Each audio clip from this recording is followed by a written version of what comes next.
Good morning, everyone. Welcome. Yeah, look at that clock. He's almost directly on time. Welcome into another edition of Flying with Mike. Today, JFK headed to Miami. If I can get a decent look at this plane, there we go.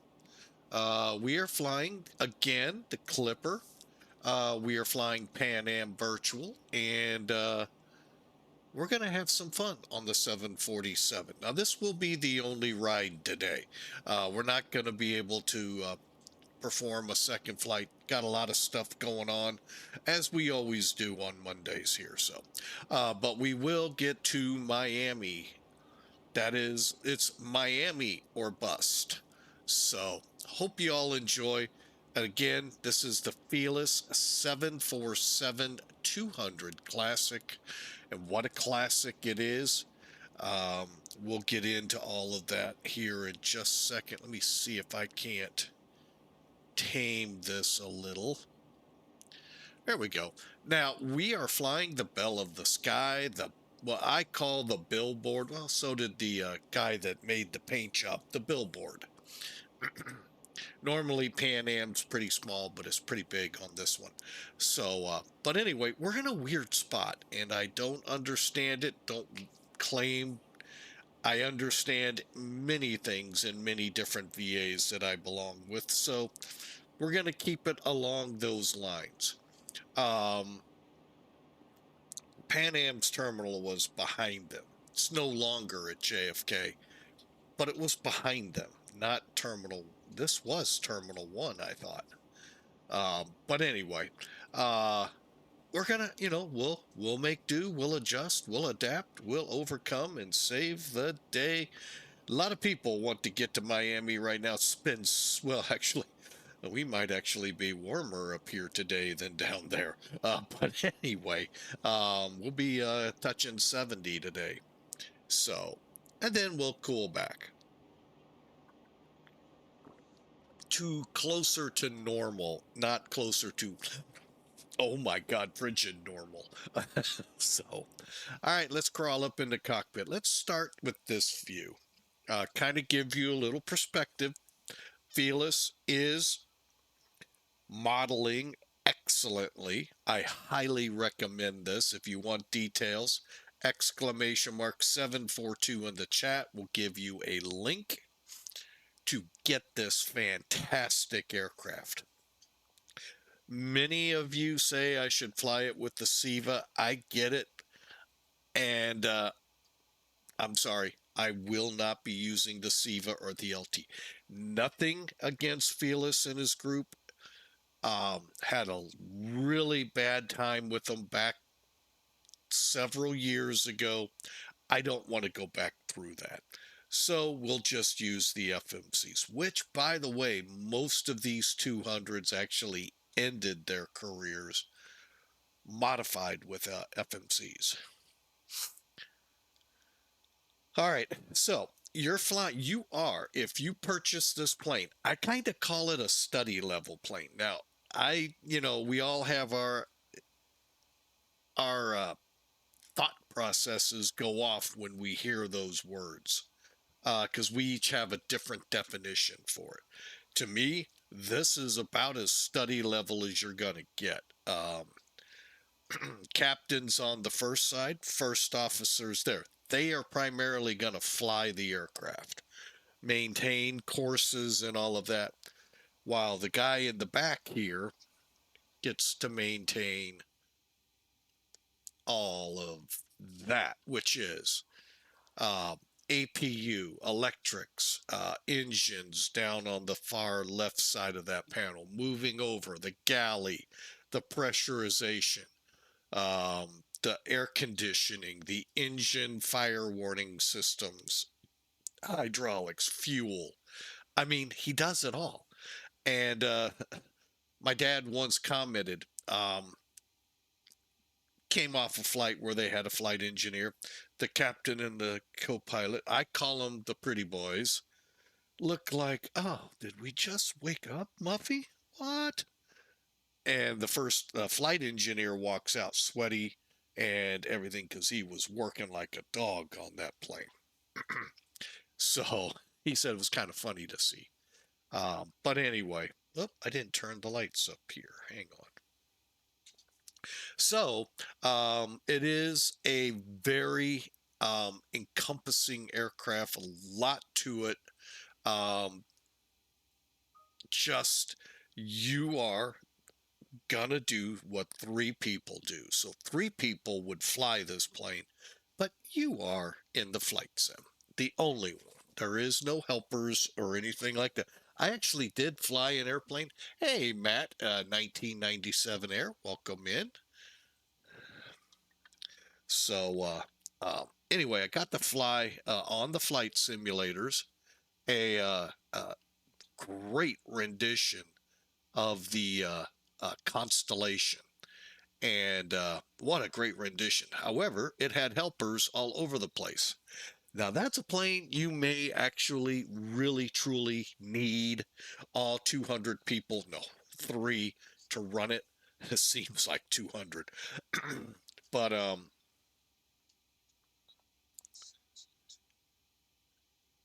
cleaning the old fish tank. Well, I'm glad I'm trying my best here to entertain you.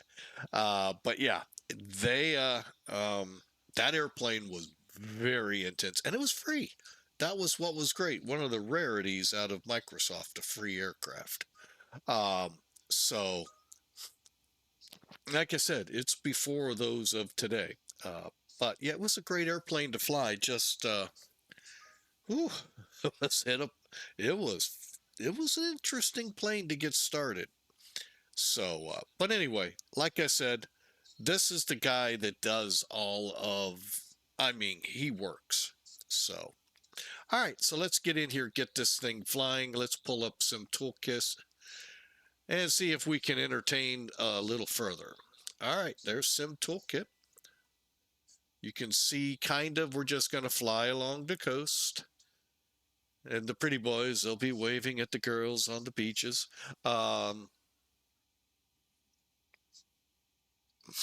So, for today's flight, 200. Wow, we are not in the world of 300. Wow, 245 people dare to fly with us today. 55,125 pounds in the payload section.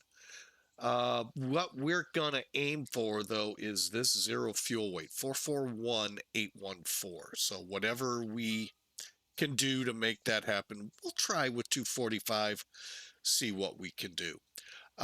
Fuel for today, 84,525 pounds of that jet fuel, and WAVEY, EMJAY, get on the Q167 to ZJAAY, Q97 to DEBRL, in on the coastal to arrival.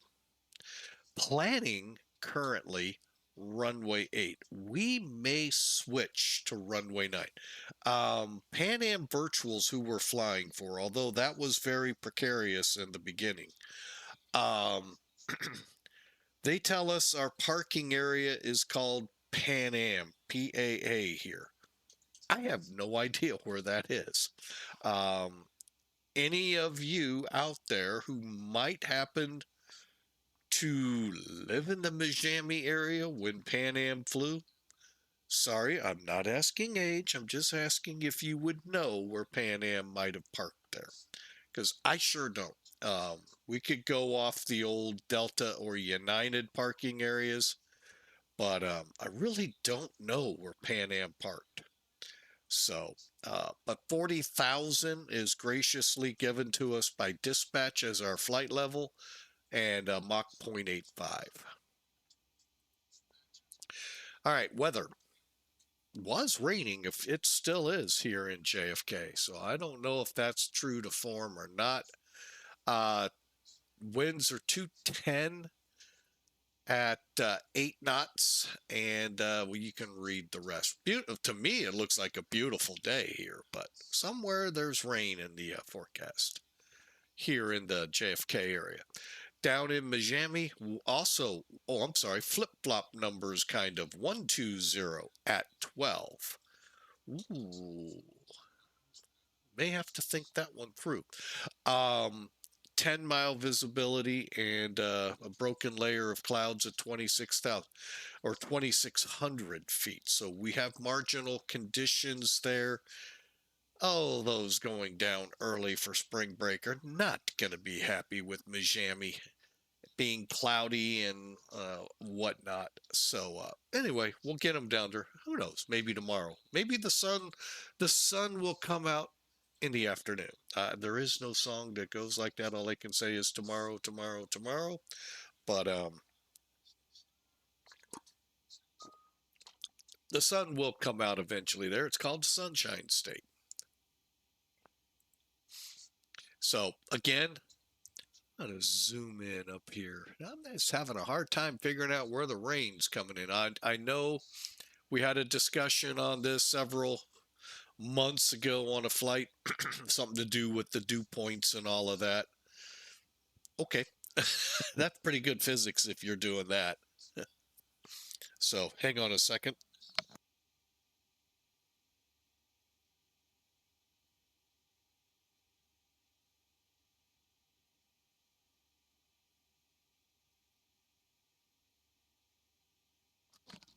Had to blow out my nose. All right, so let's get to work. Now, I have done, you heard some of it in the background, fire warning checks and all. I'm just going to go real quickly through it one more time to make sure I haven't forgotten anything. And I think I only have one other thing, but it caught me right here. And I didn't get my fuel panel checked. That I do know. All right, gauge.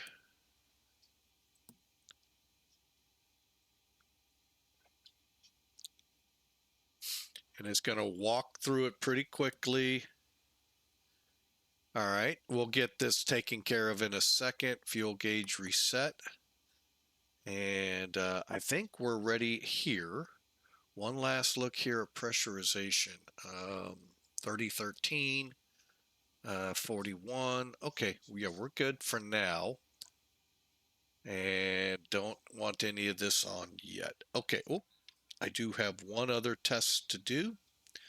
All right, let me move over here. Now, like I said, this guy handles the engines. So we want to make sure our engines have at least 5.5 quarts of oil in them, which they do. And we can actually add oil. That's the word I'm trying to figure out how to say. Okay. Light check.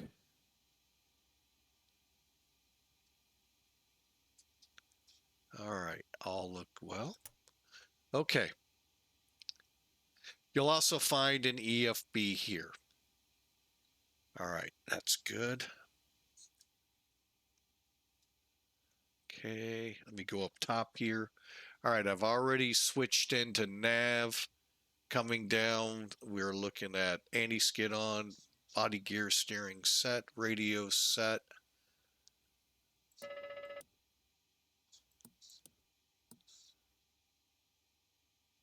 Good test of the cockpit voice recorder, start valve closed, emergency lights closed, wipers parked, everything looks good.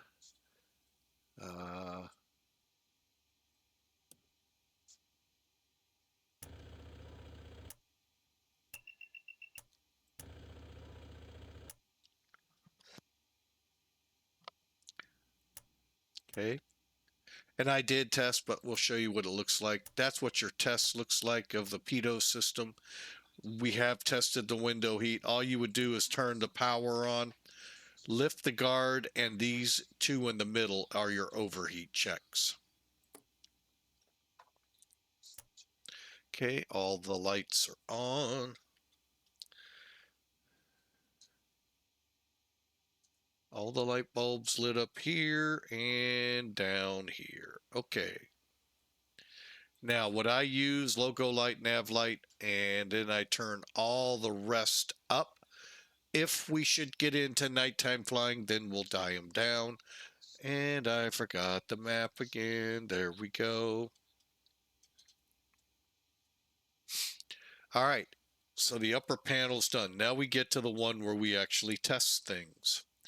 Okay, panel lights up, radio set. Now let me get a JFK. We're planning 2-2, so let's see. You don't have to use the runway.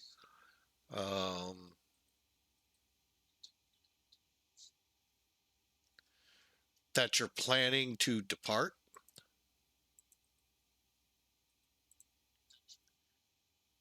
Reason being, all we're doing here is a test, and I'll show you what we're doing.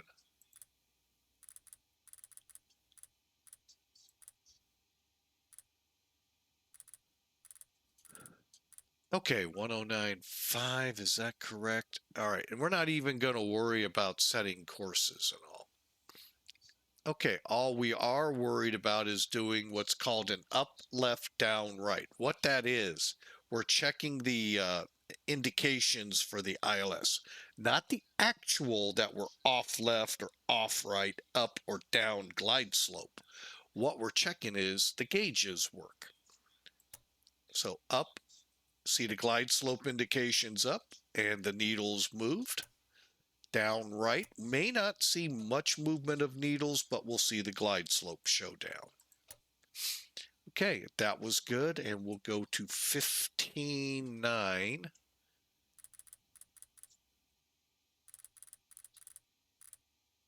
That's JFK. We're not going to worry too much about it just yet.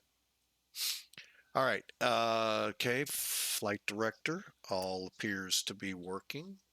Off, autopilot off, heading, vertical speed zeroed, climb is off, altitude is none.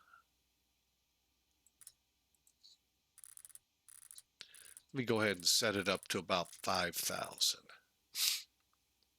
Okay, we'll come back to that in a minute. Okay, and again, we'll do the same thing here, 109. You could choose a different ILS too. Up and left looks good. Down and right looks good. We'll just leave that for now. And then look to see radio, and INS is in radio. Now, with this aircraft, when you buy it, you do get a SEVA INS carousel INS system for it, as well as the LTV to pick from. We'll show you in a second how you choose them. All right, so everything looks good. Clock. Okay, let's test the attitude indicator. Got some indications. Okay. All right, altimeter can be set now. 3013. Whoa, we're going the wrong way. All right. Push to test 1 looks good. Push to test 2 looks better.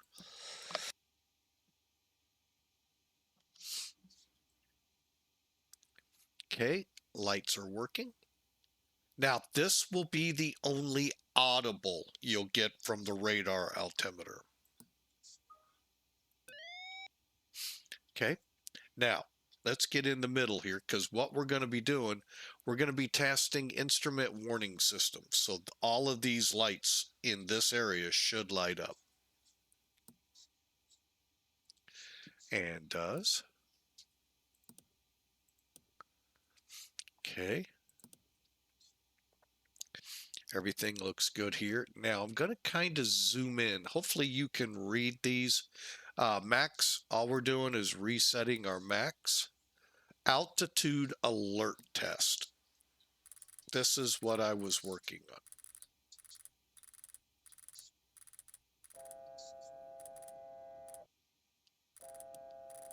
And it's basically saying, hey, you drop below, hey, you're above. the altitude set. Now, that is 9 times out of 10 what triggers me to make sure I'm in altitude select going up or down. Okay, just a little way moved ahead there, but good time to say something.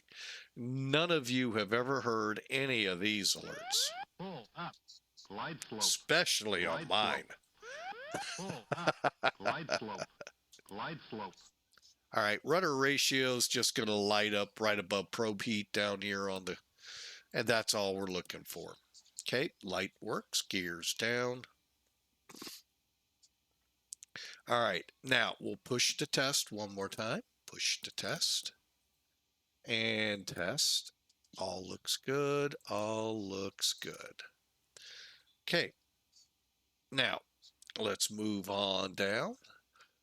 Now the altimeter is set to move with the pilot or vice versa, so that's good. We've already checked and everything else looks good. Now we can do a test of the radar height. Realize you're not going to get that alarm. You noticed it moved here too. Okay, clock's off, good. Looks good on the TCAS. We'll get that set a little better here in a minute. Right above the hydraulic pressure, right to the right of the landing gear lever off. This gauge here is what I will use to check our surfaces. It's a really good gauge. Check aileron, spoilers, elevators, and rudders. So I probably repeated myself a few million times. Sorry about that, but it is one gauge I really wish was actually on the 727 as well.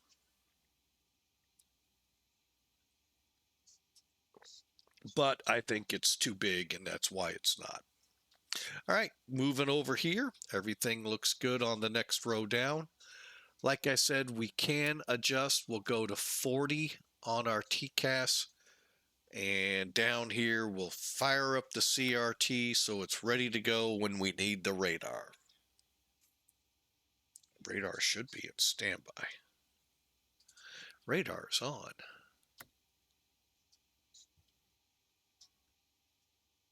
Okay, hang on. All right, there we go. That was my bad. Ooh. Ground crews hate me. All right, all the switches are set and we're firing up over there. We'll come to the FMCs in a moment. Down below here, parking brake set, fuel levers in cutoff. Stabe, guards closed. If you hear this on takeoff, something isn't set up right. That's your takeoff configuration warning. Okay. Spoilers are down, flaps are up, and you can verify flaps are up by the gauges to the left of the landing gear. You'll see two flaps indication, inners, outers. So there's 0 and 0. You may hear this if you've watched any videos of cockpits. All right, let's get 122.8 in here for now. 121.5 is set up in nav2. Hang on. Oh, that's right. We determined it was turn the volume up. All right. In order to get XPilot set up right, I don't know if this applies to the other sim and its clients that connect the sim to VATSIM, but make sure, and I'll bring it up real quick.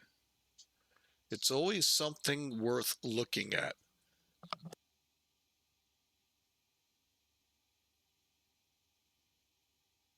Oh my gosh.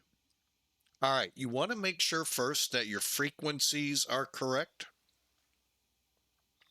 Then you want on COM1 TXRX highlighted. COM2, you just want RX. Now, make sure for COM1 you got your microphone selected and the volume all the way up.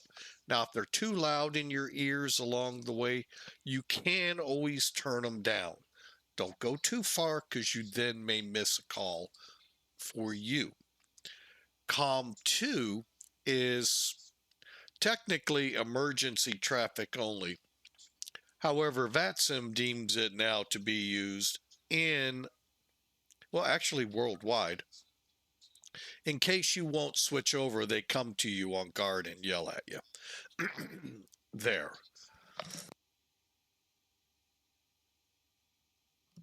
Oh my gosh, I can't get my nose to stop. Oh,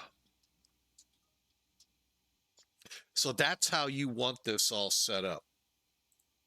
And then we're just going through here. 2000, currently on X Pounder, so we got the mode C green indication. Here's what that INS looks like.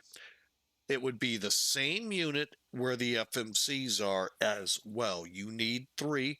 You align them. It takes 30 minutes, and there's a way to quick align.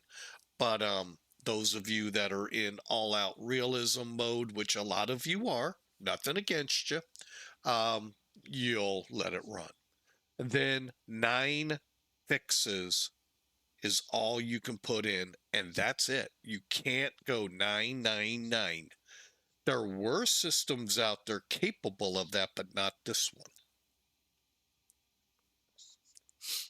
All right, and then our frequencies are set. Radar should have been on standby. I actually took it up too high, and now I got the panel pointed up.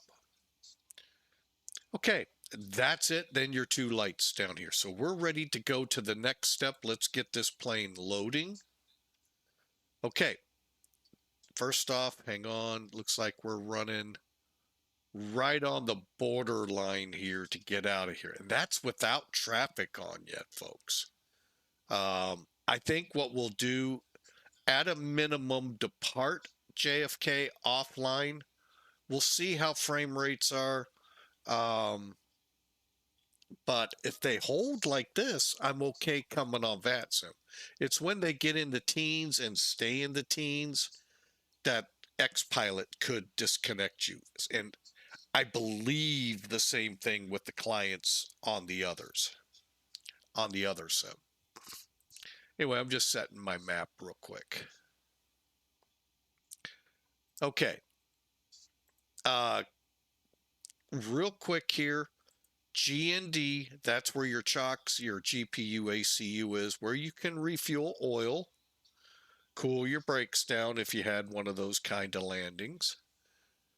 Options is where you select SIVA A, LTN 92. These are your INS type devices, or just go default like I did, FMC. And thank you, Felis, for giving that option. That's why I don't fly a certain airplane someone kept hounding me for. Anyway, and the rest is kind of the fast load. That's, well, you can see what it does. I don't use it. Here's your INS, like I said, quick align, clear waypoints, open flight plans. So those of you that use it, that could be useful. Service just gives you an idea how things look in your aircraft. Is there a way to turn this to where it's wear and teared? I can't remember. If it is, I don't have it on. What we're concerned with in loading are 3 icons here: load calculator, refuel, and payload. The latter 2 actually put the fuel, put whatever we're loading into the plane. Load calculator is exactly what it says, calculating, allowing you to see what you're going to use versus what, say, SimBrief said. Or if you're with some airlines that actually you book and then it goes to SimBrief and brings back the stuff, same thing. You can match up as best you can. I go with what the calculator says, just so you know. All right, so for today's flight, we said 245 people. Let's click this 50%. Where did that put us? Final results will tell you right now where our passenger count is. CG down here. Okay, and it's the lower half of the information. Now, we can raise that. Upper deck can hold 12. Let's just try to stick underneath.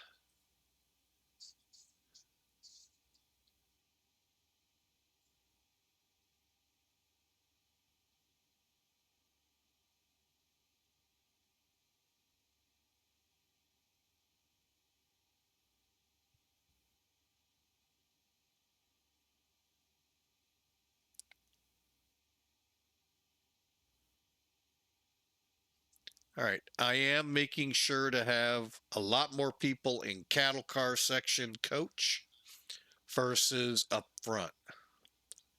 You can see I'm now only 10 people off.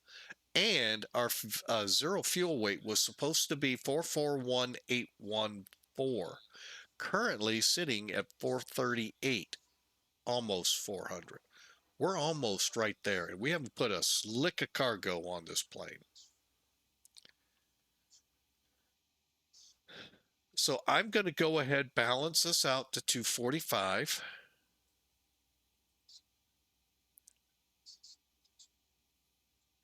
There we go. CG's all looking good.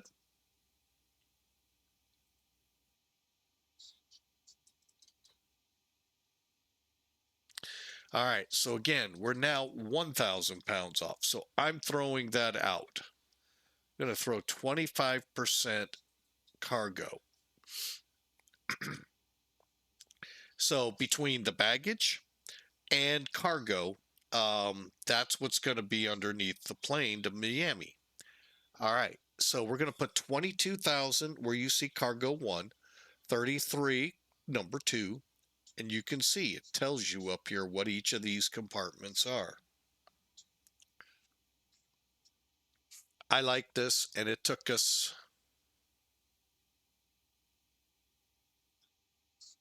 what the heck? You know what I did? Clicked the wrong one, good folks.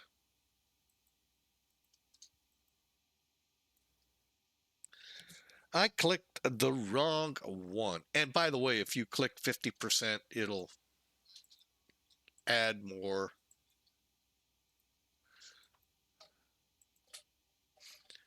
All right, so we're going to run that up.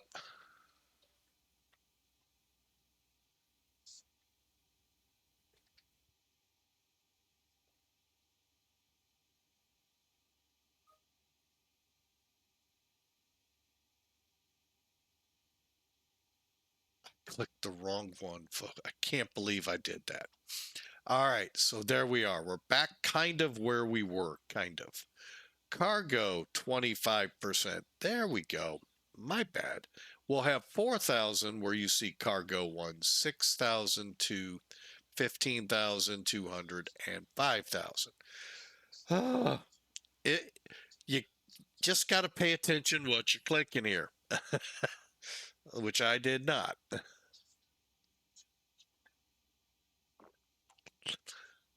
All said and done, we have 470,000 pounds of zero fuel weight on the plane, almost 471. And that's because of the cargo we're taking down there too. And believe it or not, they did haul a lot of cargo. Almost, they could haul enough cargo between JFK and London, JFK and Frankfurt, to pay for the flight, and the people were extra profit. Not sure today that works the same, but back in this day, that was a premium to get stuff overseas that quickly. So anyway, now that we've got our numbers under final results, we're not done yet. Okay, this flight's 1,065 miles. Let's bump it to 11. You're only going to get so much out of this. 40. Now, we talked about this to Bogota. Tailwind, if I was to increase, I should see the fuel, next lines down, total fuel, dropping. There's 0. See how it's dropping? However, if I have a headwind, it should be going up. All right, so today we're looking at a wind of 283, 66 knots. We got a 66 knot, kind of quartering to pushing a little tail. So let's put it to 20 for right now. Where did that put our fuel? 68. We're way off still. Our alternate is Alando. Mickey World for some. Distance 178 miles, so we'll take it to 200. I'm going to at least 10% and at least 20. Let's go 25 minutes because we do have to taxi at our destination. Actually, we'll stick it there. All right. Total fuel now 92,404 pounds, or 402. I'm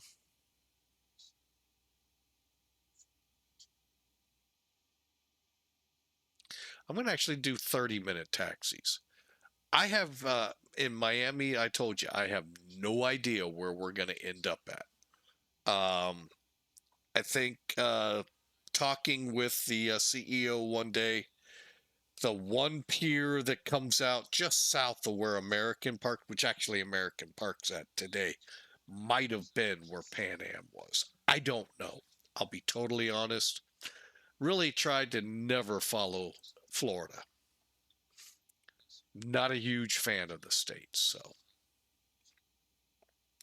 all right. So now we know what the aircraft will do. And if you're curious what the load sheet looks like, there you have it.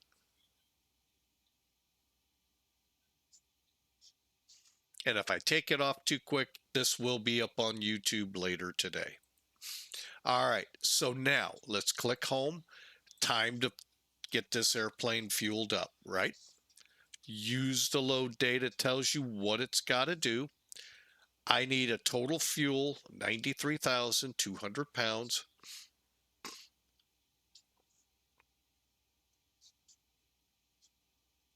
And I'm going to instantly fuel it. Okay, now let's go to payload.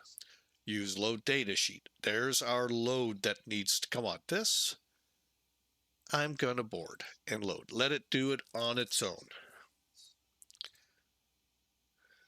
And you can see it takes time. If you did instant, we'd be ready to go, other than putting the route in, which we're going to be doing while these people in cargo uploads.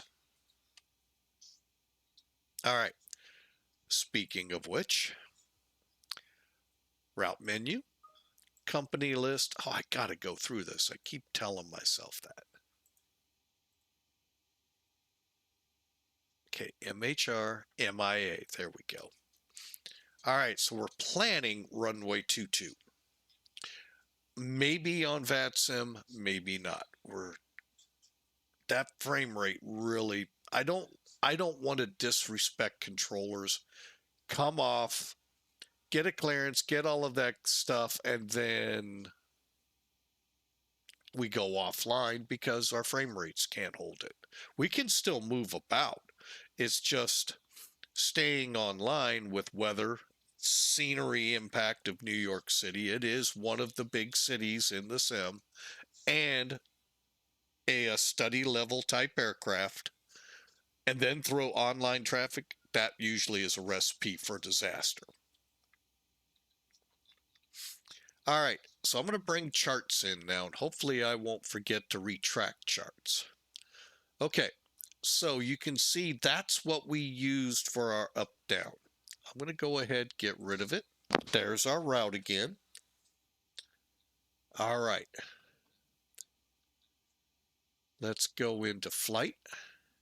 Now, you're always going to have departure and arrival ATISs because the real world interacts with these airports. You can actually get those ATISs in the real world on a computer, on your phone, with DATIS.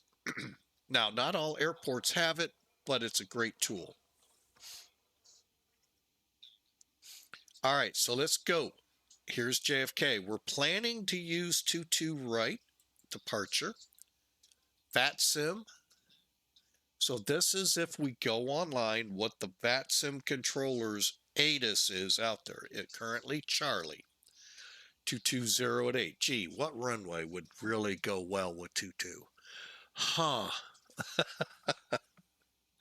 10-mile visibility. And again, few clouds at 3,600, few clouds at 14,000, and a broken sky at 25. So overall, not a bad day. I don't know where all the rain's coming from. So they're using the ILS to 22 left and 22 right, and departing 22 right. Why? I'll show you in a second with the airfield.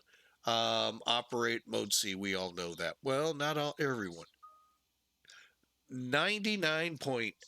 we'll just say 99% of the airports, when you come online, make sure that green box says modes, that box says mode C. If you're not familiar, let me show it to you.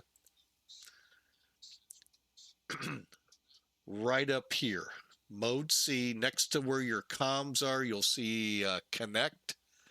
You want that green light. If you don't have it, turn something either on, usually like in this plane, it would be on the transponder. Just move it off standby. But that is what you're looking for when they say that. Read back all runway holds. That's just like the real world. That way, you know, don't cross that line or you're going to get hit by a 747. It's probably at this airport, A380. But anyway, there are a lot of them in and out of here. And I'm not just talking VATSIM. I'm talking real world. All right. So 22 is the departing runway. Cool. Now, another neat feature. We're on NavGraph charts. Click select. And what it's going to do is show you what departures are available for runway 22 right. Look at that, JFK. You can pull the chart up. The keys for us on 22 right are the initials, because from there you head out to, like us, WAVEY. So we're going to fly off 232.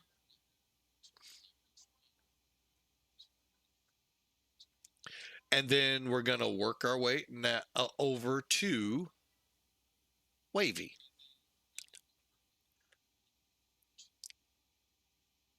After 5 miles. So what I'm going to do, well, you can't see that, so I won't right now. So JFK, I'm going to add to the route. Okay, and you can now see runway 22, JFK. Now, right now, Miami, we're set up 8 right. I may leave it. 1-2 kind of intrigues me right now. And yes, they do land and take off on it. Mostly take off, not land. They'll land on the 8s, take off on the 1-2 or the 9.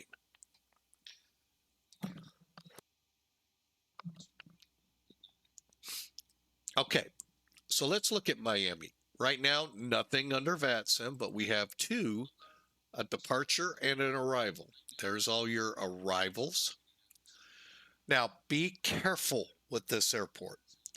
A lot of times we get set on our sim briefs for 8 left to 6 right. Folks, that's a shorter runway. So watch, what you're getting put onto. And the controllers, so far, I haven't run into one that kept me over there. And then I realized, can I switch over? So right now we're planning arrival information is hotel real world. Approaches being conducted to 8 right, 9, and 1 2.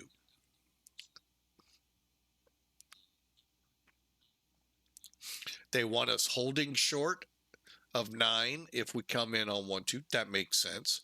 9 is the hold short landing of 1 2. That makes sense. And if not, tell approach that on initial contact. So there you have it. It's again wind shear microburst not available. Oh, it's like what? They got thunderstorms.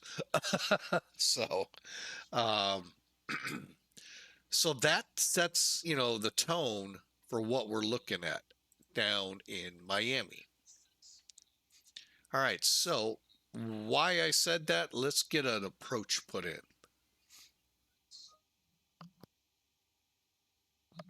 Okay, we're coming right now. I'm going to plan. I'm going to tell you, 1 2 is very. Let me show it off here. Cancel. All right, first here at Kennedy, we're here in this terminal. We got a taxi all the way to here.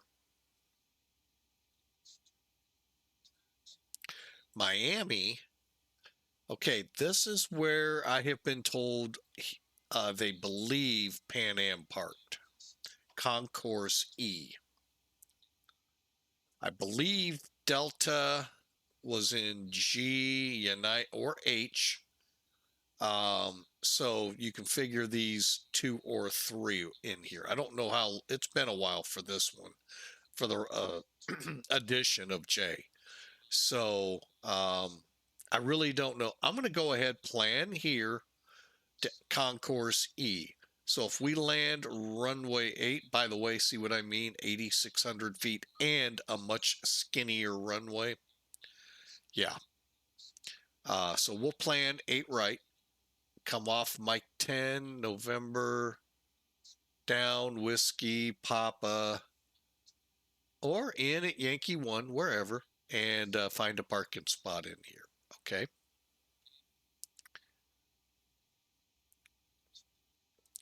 All right. And we said it's not hard if they change us. So let's set up for the final. So we're going to be coming down the approach out at Tupac. Past Cobra will turn inbound for the runway. Okay.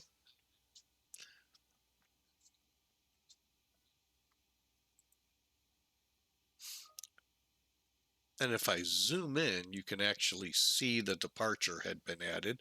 Zoom in further, I get taxiways. So if you can't find your charts, look here.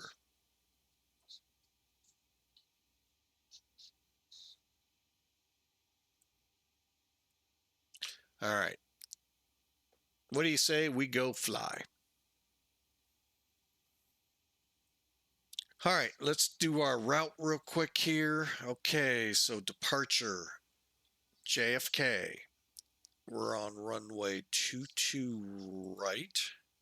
JFK, and there technically are a boatload of transitions, but we're not using it. Okay, go to legs, and we just basically will fly straight out and then just head over to WAVEY when ready. Okay, just looking for any discontinuities. Okay, we just need a runway. We said 8 right, vectors, and coastal 8 right. Oh, that part I don't know. Hang on. I do, but I don't. DEBRL. Give me a second confirmation on that. DEBRL. Execute. Now, let's do the legs one more time.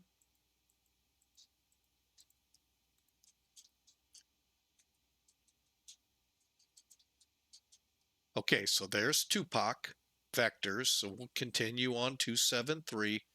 and then we'll turn for Copra Lawn and hit the runway. All right, we're ready to go.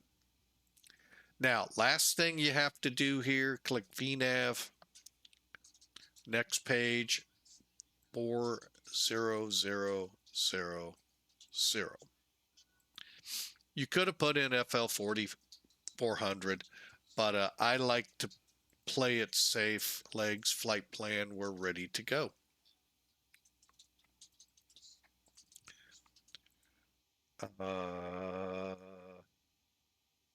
Now, there are no performance pages, so with default, so we don't have to worry about that.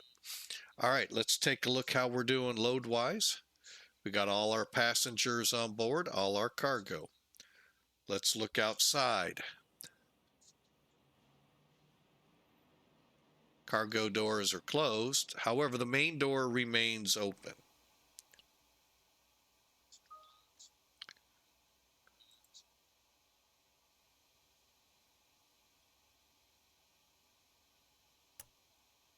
Let's get that APU up and running.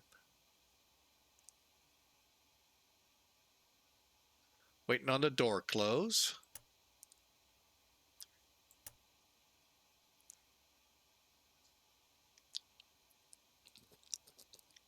And we're going to look one more time at our frame rates before we go. Just waiting on the APU to fire up. And it is. Okay. Now, for those wanting to use the checklists, right here is where you would check that you had proper voltage and hertz.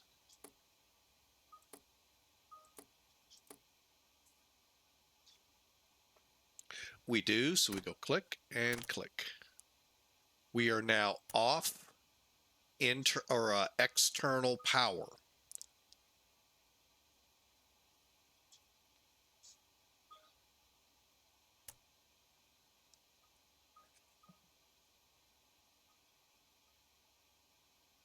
Hang on.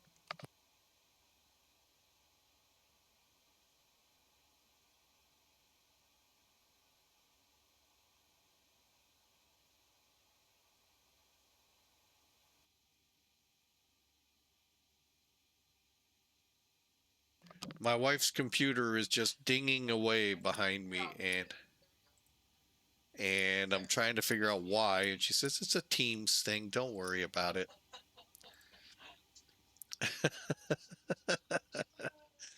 Oh, Lord have mercy. All right. And I did forget to get rid of the charts map. Sorry about that, folks. All right, let's look at the. Um, we're still pushing. Cockpit to ground. Disconnect ground power.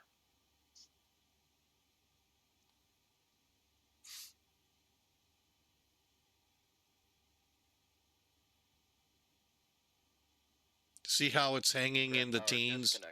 I don't want to do that currently at JFK. Looking at VATSIM, there is.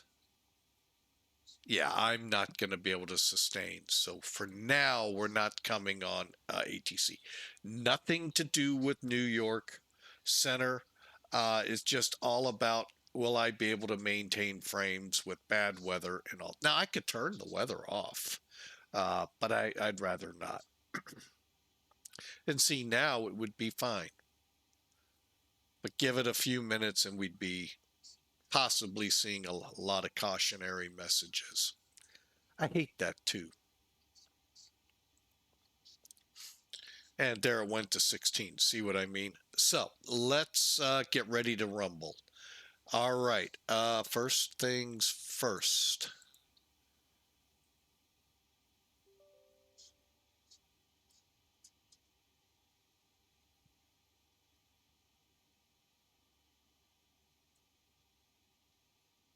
Okay. Pan Am Flight 403.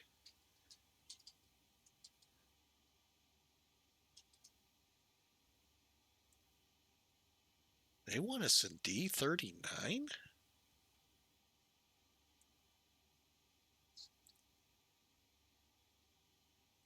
Hang on.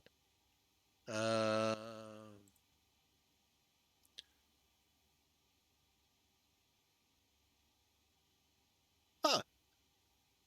That is not where I would have thought Pan Am would have been. But again, if you all do know, um, give me a message. I would sure love to know where reality was with them. Currently, let me get my ILS. Oh, I did not set that up either. So hang on. Oh, yeah, I did. There it is. Okay, there isn't a cat 2. That's why. Okay. All right, you ready to fly?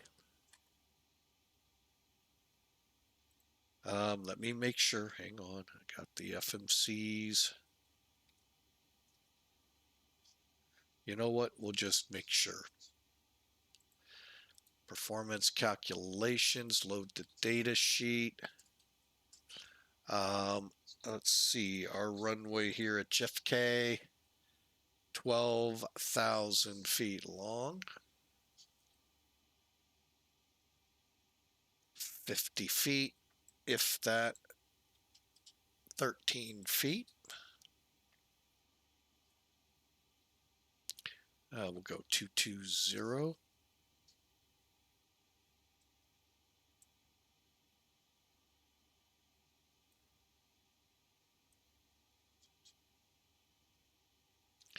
Zero on the slope. Weather in Miami is 6 degrees.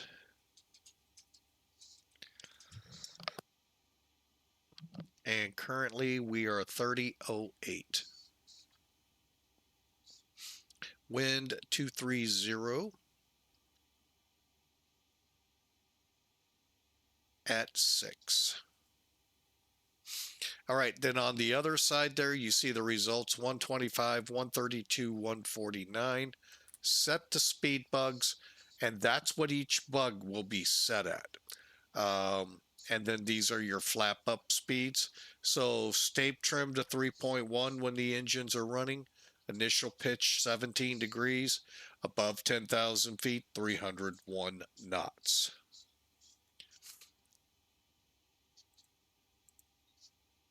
Okay, let's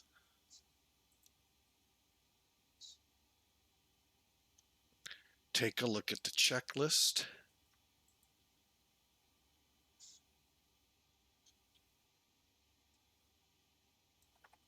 Before start checklist, please.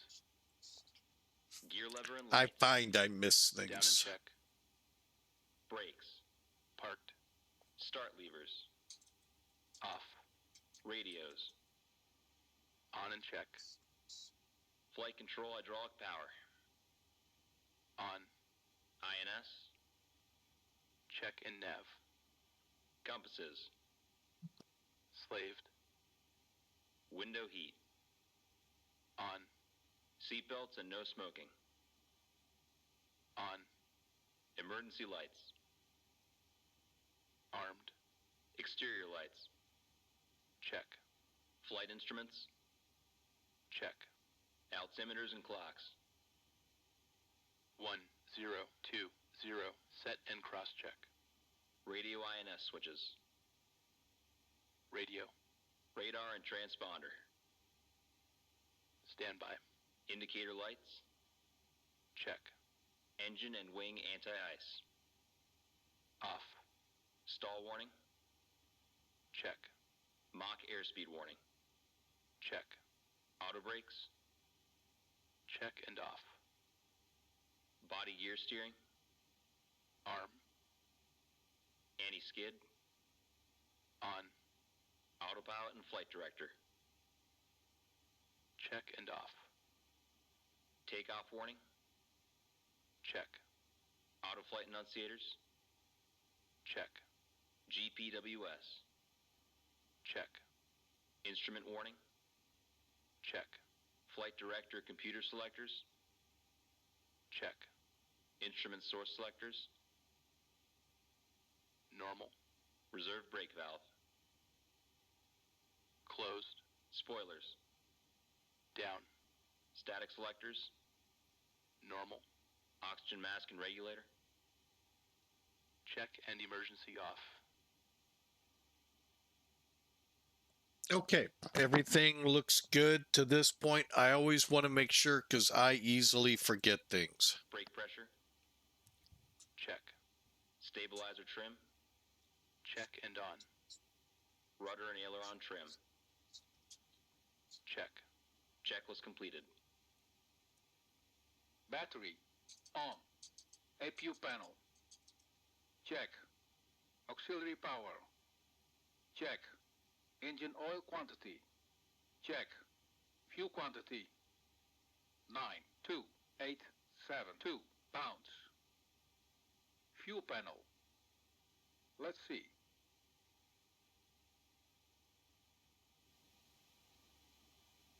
All right, here's one, and I know why, but everything looks good. So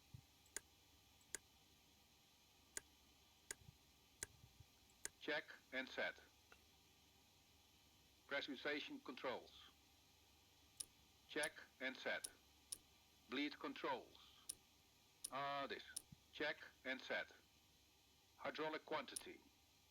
Check. EPR computer. This. Go around. Circuit breakers. Check. Indicator lights. Check. Electrical panel. Check and set. Air conditioning controls. Wait. Check and set. Fire control and wing overheat panels. Check and set. Equipment cooling. Check. Passenger oxygen. Check. Hydraulic panel. Check and set. Fuel jettison panel. Check. Crew oxygen. On. Oxygen mask and regulator. Check and emergency off. ADPs. Off. Checklist completed. okay, our next ones after pushback. We are up and running on VATSIM. Where's my thing? There it is. Oh, they got us at 25. Oh well, they'll get over it. Anyway, we're ready to go. So beacon on. Well, actually, let's call better pushback.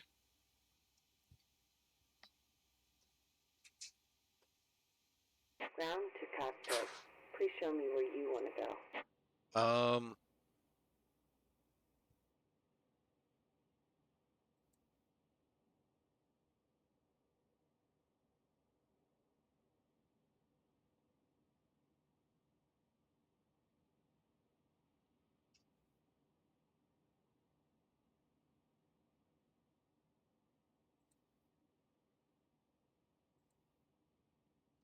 Ground to cockpit. Tow is driving up. Okay, as soon as I see her tug, I'm going to release the parking brakes. Actually, okay, I've already done that. There's the tug.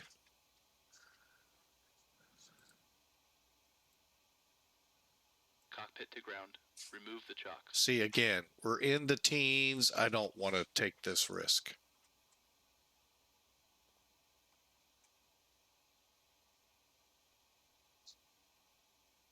Chocks removed.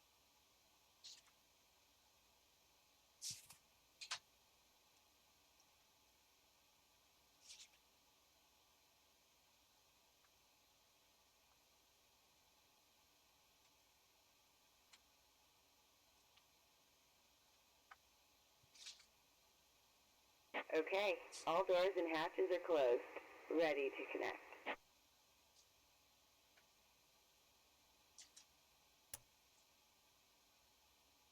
Ladies and gentlemen, this is your captain speaking. On behalf of the entire crew, welcome aboard the Boeing 747 Classic. We will depart shortly after we have our clearance and the cabin crew is finished with their preparations. For now, I wish you a pleasant flight, and I will be back during the flight with further flight information.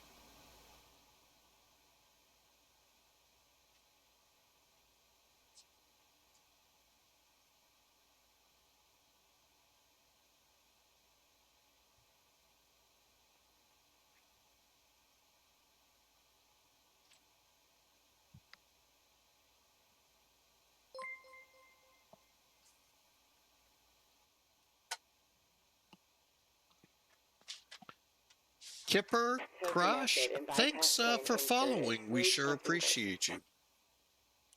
Hope you enjoy the flight to Miami and future flights with us.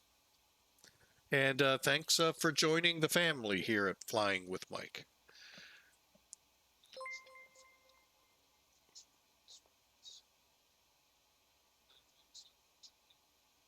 And Toby00, welcome in as well. Parking brake released. Starting pushback, and you may start engine. Thanks for following.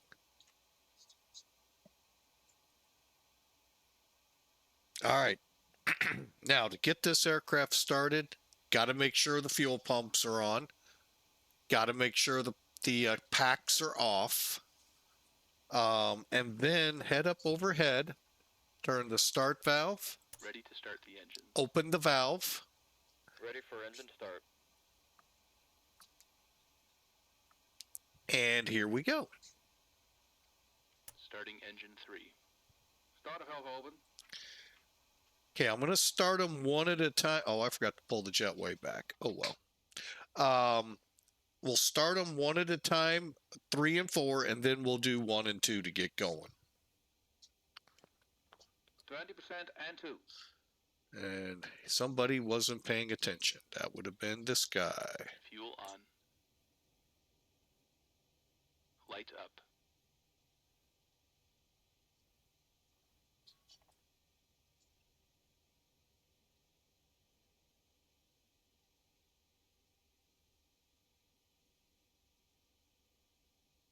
Starter off.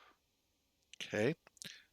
The next command, if you don't hear, or next advisory, you started X-Plane Engine 12. stabilized.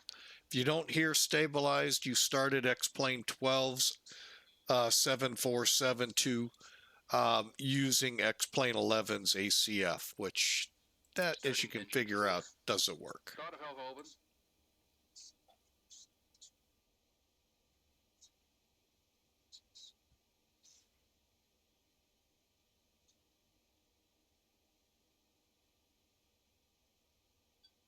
%, and 2. Fuel on. Light up.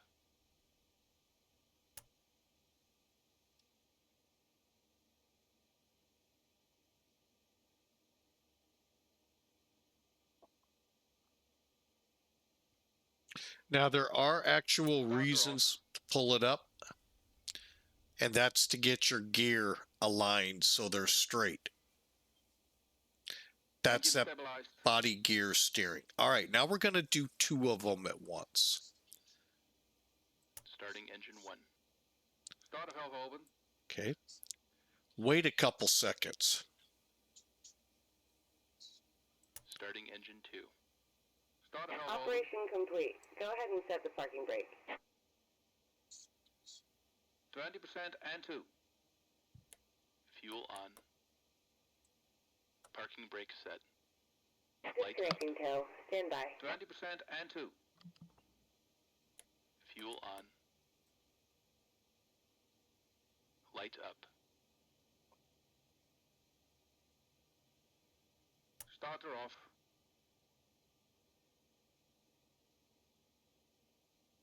That delay helps you to know, because Engine there's, stabilized. remember, you're doing Starter off. 3 Parking people's brake job release. as one person.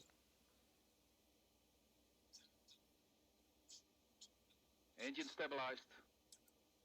Then you can take care of the rest. Okay, I'm going to go ahead. So if I do forget one, I do have one timer going. All right, now let's finish up this.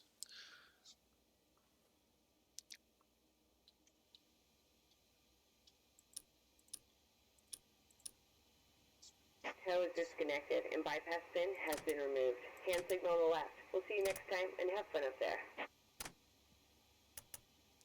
Thanks for the pushback. The pushback product we use, Better Pushback, is free. Great utility. I highly recommend. Updatable now in the Skunk Updater.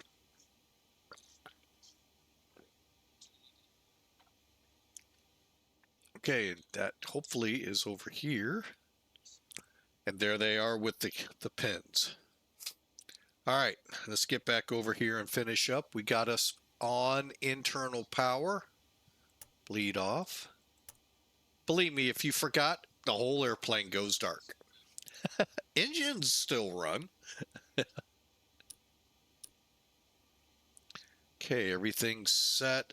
Pressurization, hydraulics while we're here. And looking at our fuel load, we most likely will stay just like we are. We're ready to go.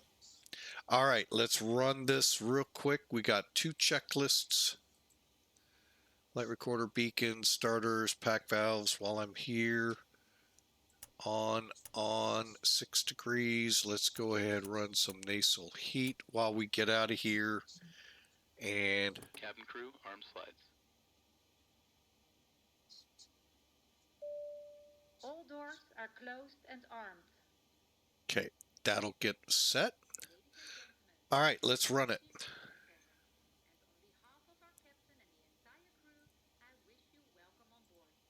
Please After start checklist. fasten your seatbelt. Flight recorder. Ensure that your tray table has been On. stowed away. Start switches. Sitting upright Off. We Beacon request lights. your full attention as our On. cabin crew will demonstrate Brake pressure. the features of this aircraft. Check. When the Start seatbelt levers. illuminates, you Idle must detent. fasten your seatbelt. Engine and the eyes. Fittings one On. after the other and tighten by pulling Electrical the ends panel. of the strap. Check. Close your seatbelt. Pack valves. The upper portion of the body. Open.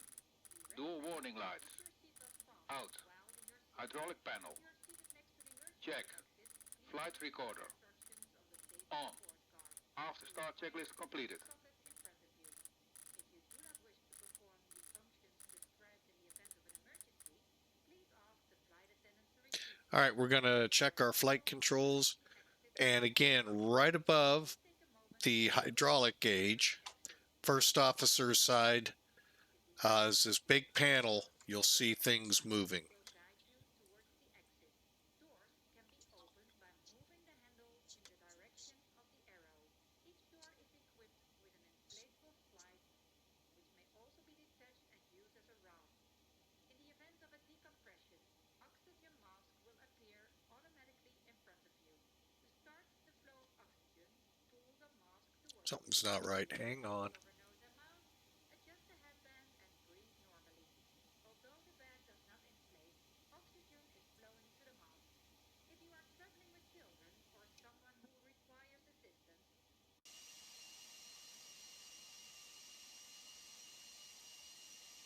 Why aren't the ailerons moving? choose to remove it. In the event of an emergency, please assume the brace position. Lean forward with your hands on top of your head and your elbows against your sides. Ensure your feet are firmly placed. A life vest is located under your seat or between the armrests. When instructed, open the plastic bag and remove the vest. Slip your head through the opening, fasten the strap around your back, and attach it in front. We are at the door opening. Inflate your life vest by pulling the red Taxi checklist, please. More air can be added by blowing Flaps. into the tube. Using the whistle Hold on. light Flaps to 20. prevent tension. All electronic devices must be set in airplane mode during flight until further notice upon arrival. Please let me remind you that this is a non-smoking flight. Also the use of electronic cigarettes, tampering with Flaps smoke 10. detectors located in the Flaps 10. is prohibited Flaps 10. by law. Takeoff data. EPR and airspeed bugs. Other safety procedures for the safety on board part. Locate Stabilizer the trim. socket in front of you. Set in green band. To read the card Probe heat. If you have On. any questions, Flight controls. hesitate to ask Hold one of on. the crew members. We wish you all a pleasant flight. Check. Yaw dampers. Check. Seatbelt. and Now they're shoulder harness. working. Check. APU. Off. Fuel heat. Off. Totalizer and gross weight. Set. Flight engineer and pilot panels. Check. Aft cargo heat. Normal. Seatbelt and shoulder harness. Check. Taxi checklist completed. That was very weird. I don't know what triggered that to work. And okay, cabin alert should be up there again. Not yet. Cabin crew, take your seats.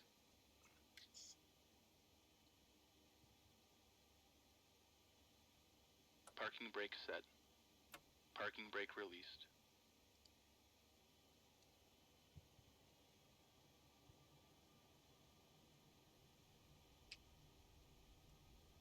Cabin ready.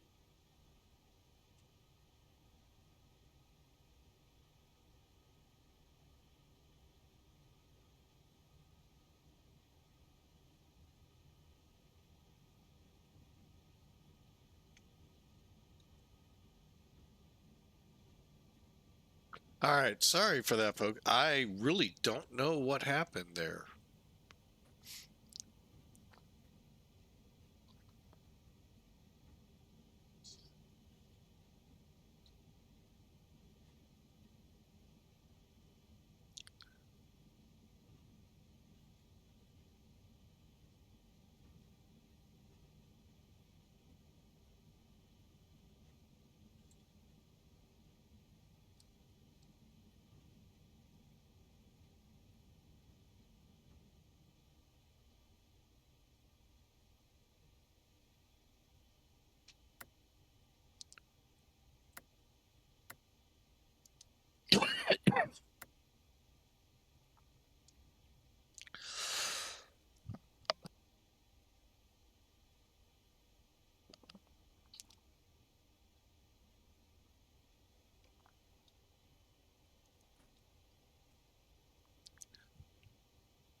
Oh, sorry for the cough in your ears. I hate when they come on that quick.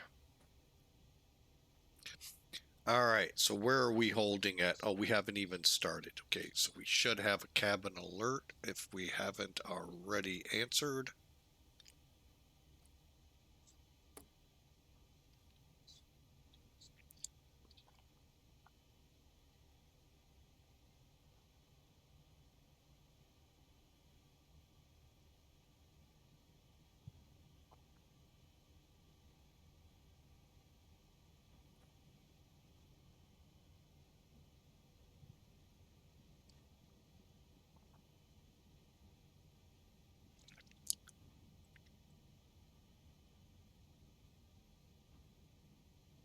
Sorry for all those extraneous noises.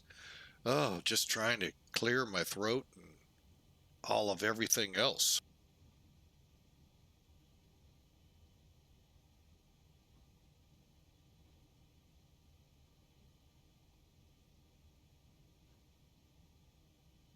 All right, I think things have calmed down a little. Anyway, here we go to the runway.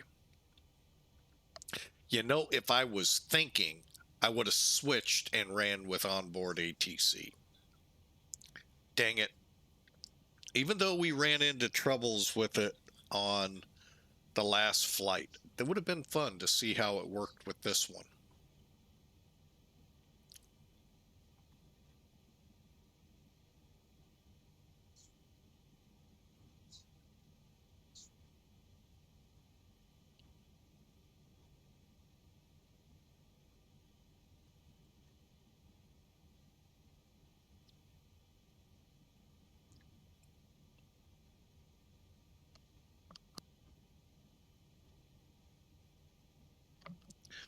All right, well, we're getting out here to 22 right for departure. Again, it'll be the JFK, which is a what did we say? I don't have that set up. 236 departure, right? 232. So a slight turn. And then out we go. And then we'll just go direct. Okay, that'll work. All right, so we're ready to go with our gauges. I'm going to move this on up to 240. Explain that in a second. All right, and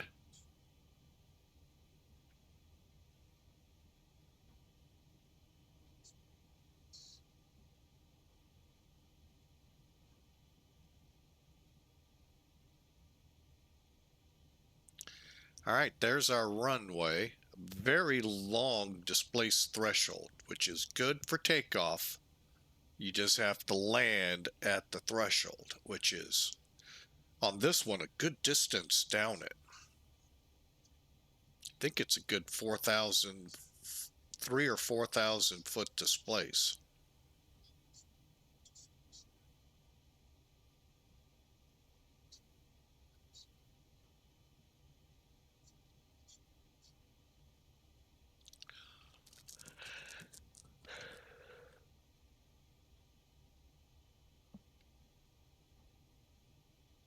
Finally, we need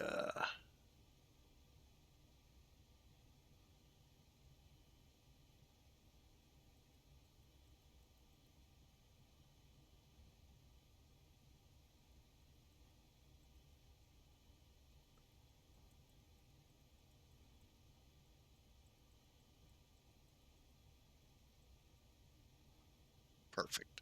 All right, let's get across.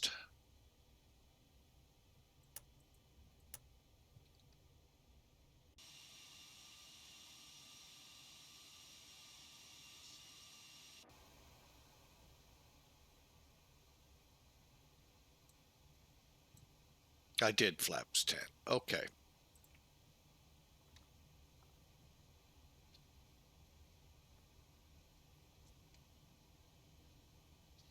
Basically, what I was setting here that says flight director pitch, setting my pitch, and that'll help me in pitching the aircraft up.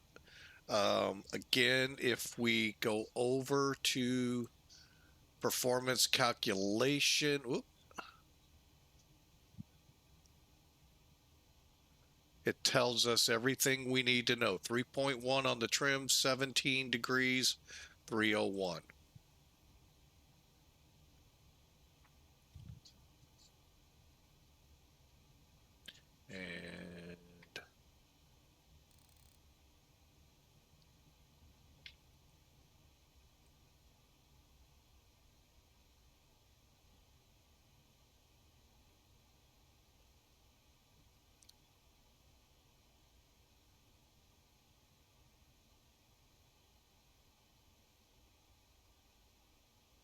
And then we're ready to go.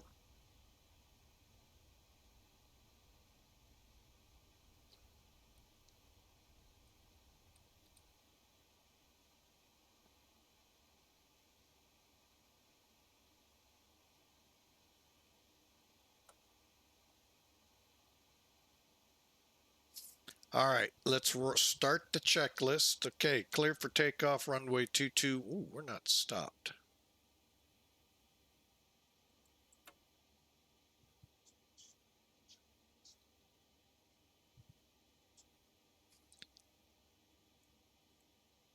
Before takeoff checklist. Icing considerations. Check. Cabin alert. Check.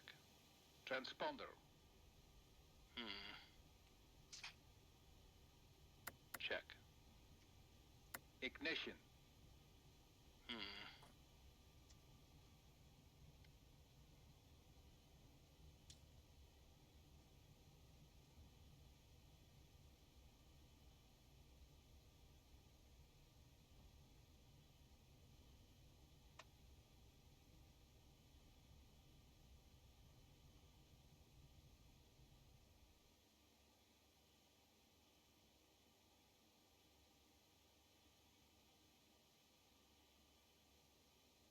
Okay, ignition. Flight start. Body gear steering. Disarm. Pack valves. Wait. Closed. Pressurization mode selector. Auto. Fuel boost pumps. On. Cross feed valves. Check. Before takeoff checklist completed.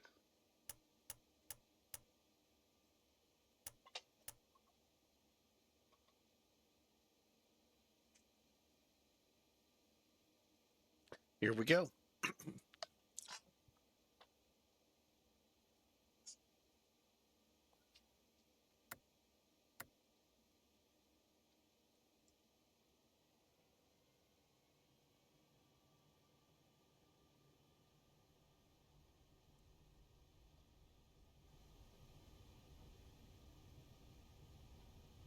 Stabilized.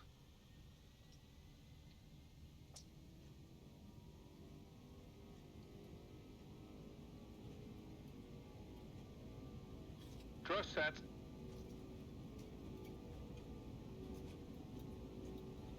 knots.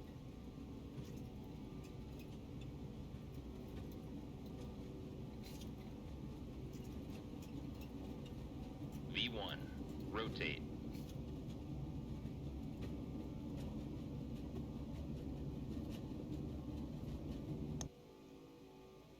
Positive rate. Gear up.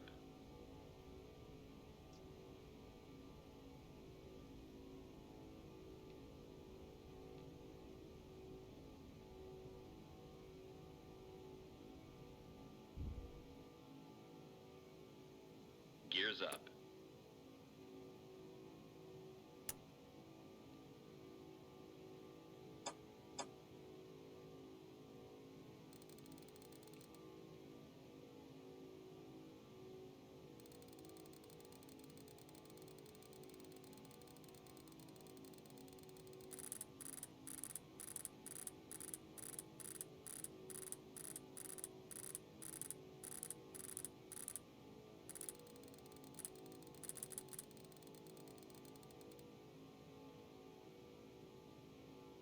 And sorry about the sim being quiet there, and I told you I would forget.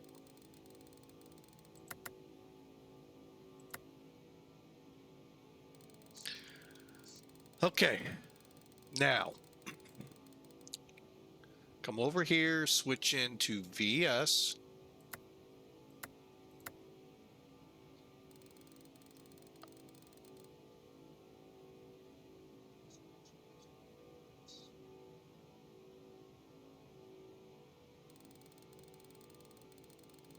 Allow the plane to accelerate. Go up one flap. Flaps 5.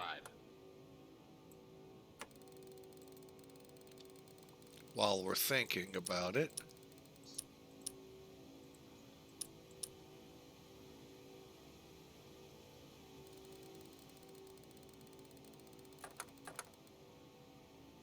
Flaps up.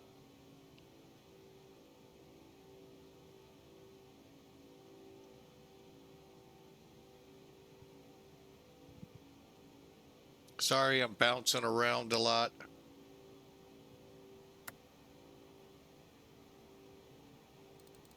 Okay, we're 7 miles off. Oh, no, we're not. We're almost 7 miles. Let's go direct WAVEY, which I'm going to say...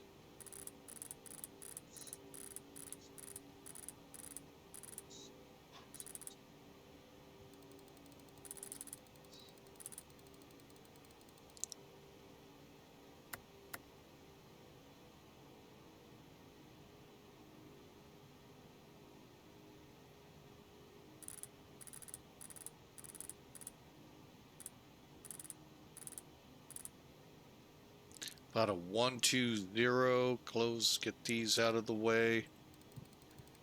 We're going to go direct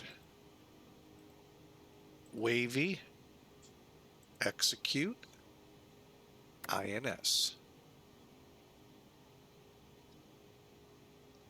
Now the airplane is flying what would have been the INS. So your first coordinate might have been WAVEY if you have the coordinates for it. But then every other fix you use, you have to have coordinates.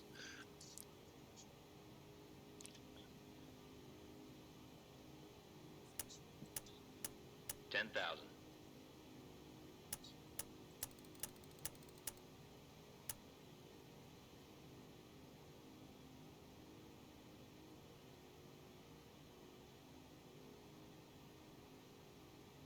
And After takeoff as you can checklist. tell, after 10,000 is Gear when... lever off. Landing and logo lights off. Ignition Check. seatbelts and no smoking sign. Check. Back valves open. Fuel heat. This. Auto. After takeoff checklist completed. And that's it till descent. Now all we're doing is just kind of watching our charts, make sure we get on course properly, and then we're on our way. Hopefully the sim is, I didn't catch if it's any better or not. Hopefully it is. I actually cranked it all the way up. So if I were to go out, cover your ears. Oh, that ain't too bad. Just check something here.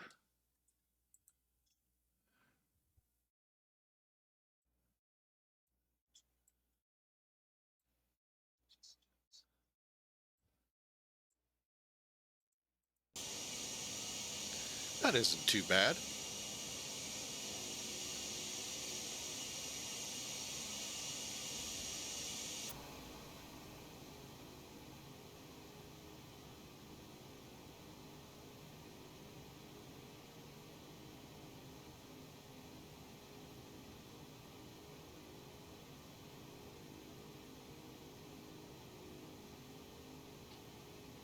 All right.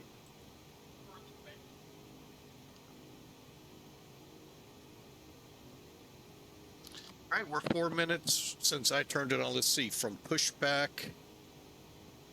We're about 22 minutes since we pushed back. We're in. Make sure you get those flaps up. We need to nose over. I just realized that.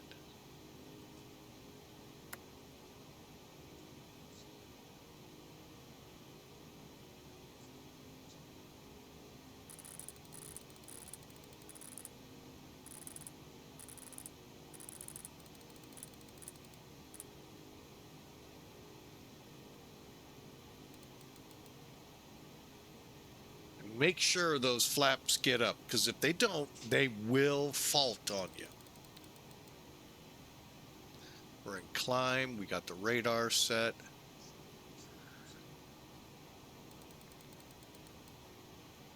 And again, we're going to go through the same thing. Now, going up, we're going to use the climb information here. Coming down will be its set speeds. So, just so you're all aware.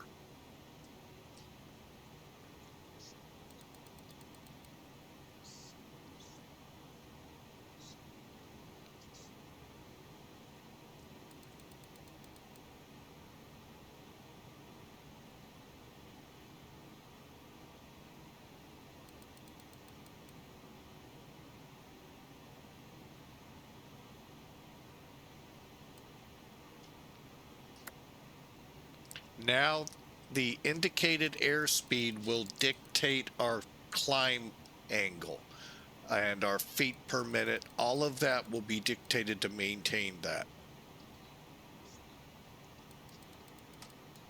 Hang on. I don't like the interior that loud.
Walking.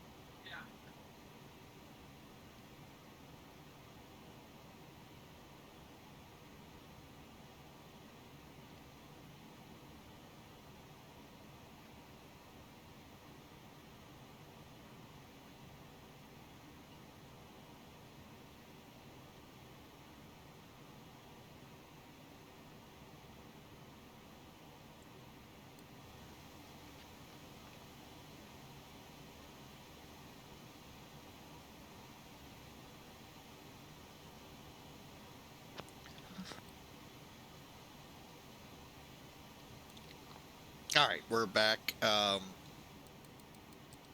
We're through transition. We're on course, it looks like, and headed for torpor. All right, enjoy the flight. Looks like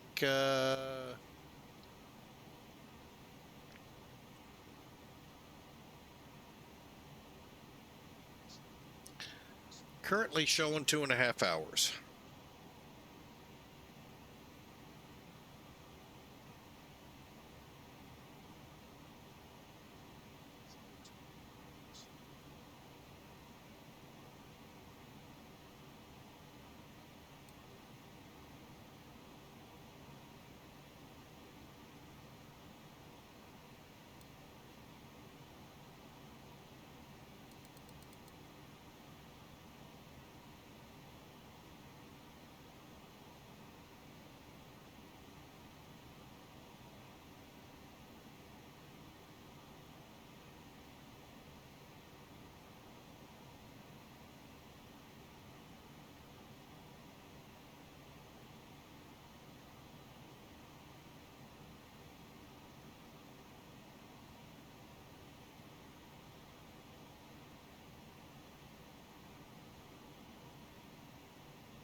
All right, sorry about that.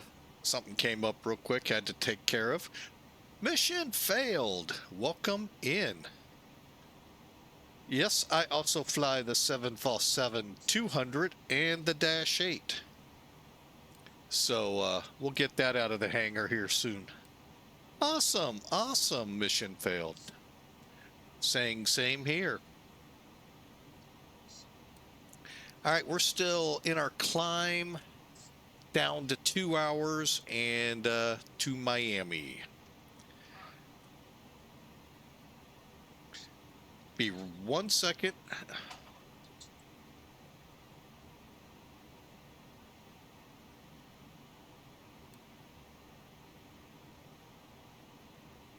All right. Got a little bit going on. Got a meeting we're holding tonight here.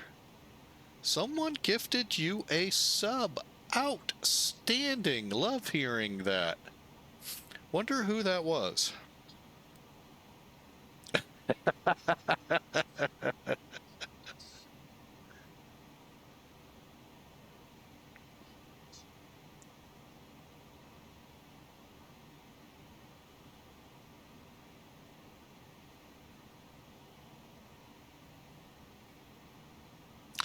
All right.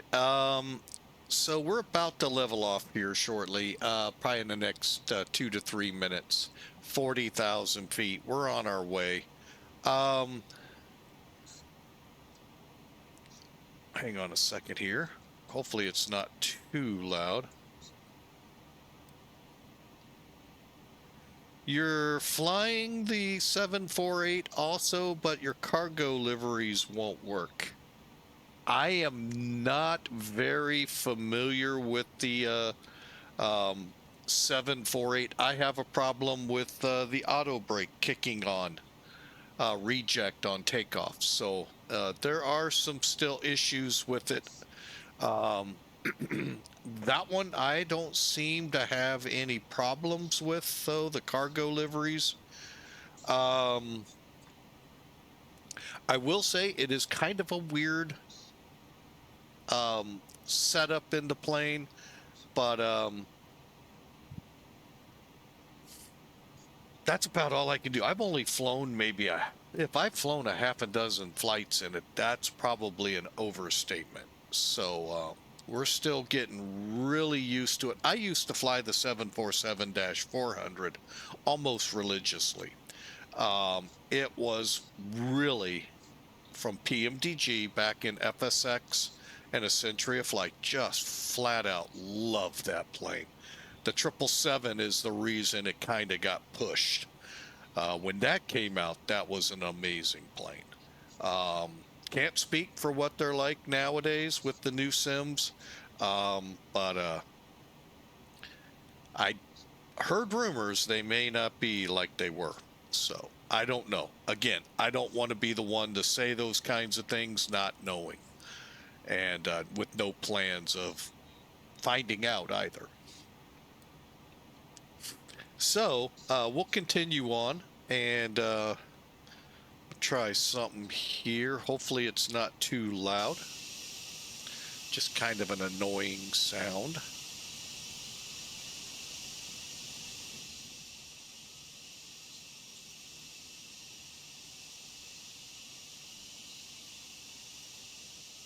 There it is.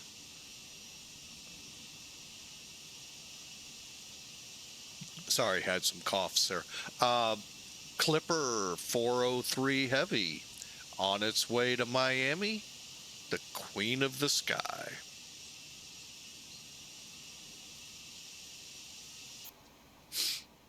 All right, let's see where we are.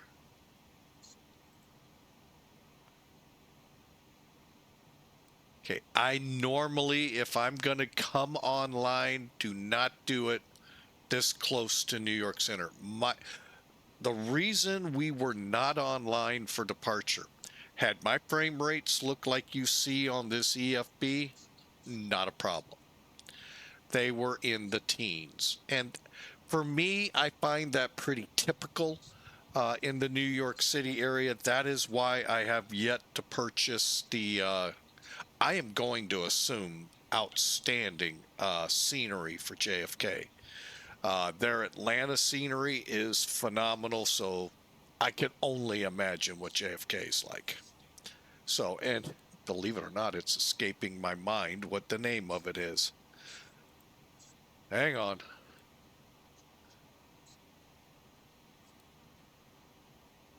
Oh, you always think you're going to find what you want there, and you didn't.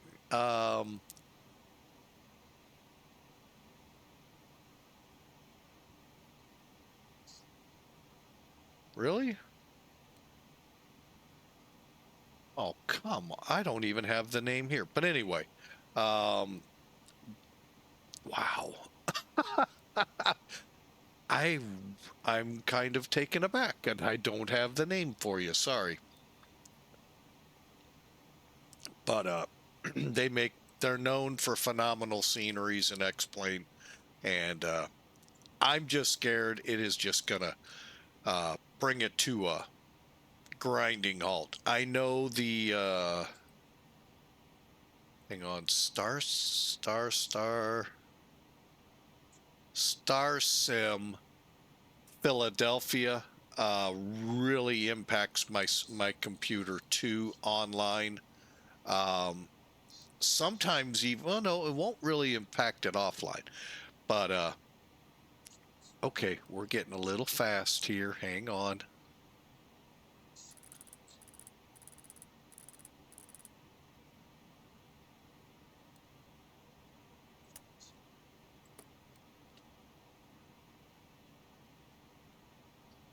I let myself get away from it and missed it.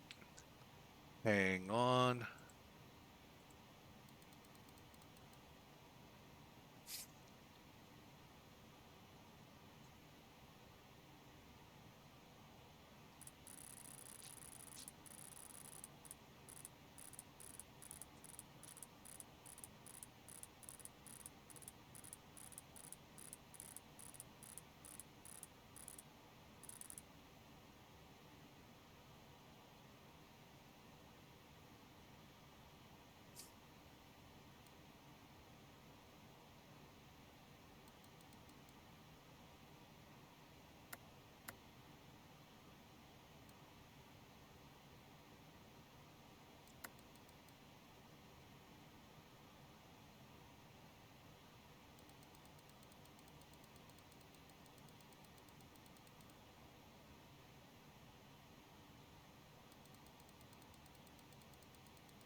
All right, bear with me here since I got myself so discombobulated here.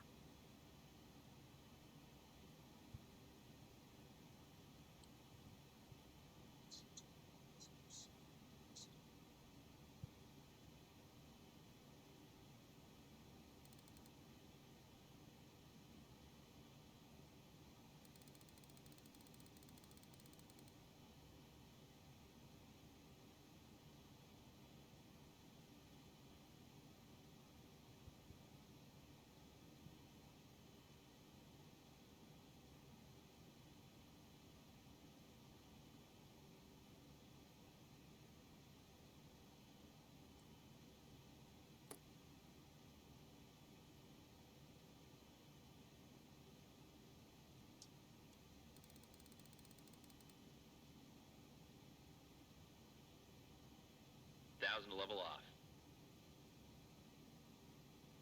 Okay. Yeah, we kind of messed that up on the climb. That's my fault for getting too much going on in the background here.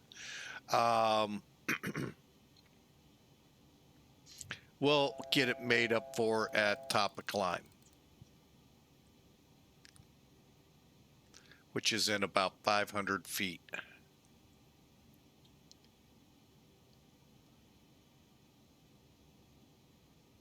Okay, altitude select is on, showing. Okay, that just clicked. And the needle will start to fall, and we should get to watch it gain speed.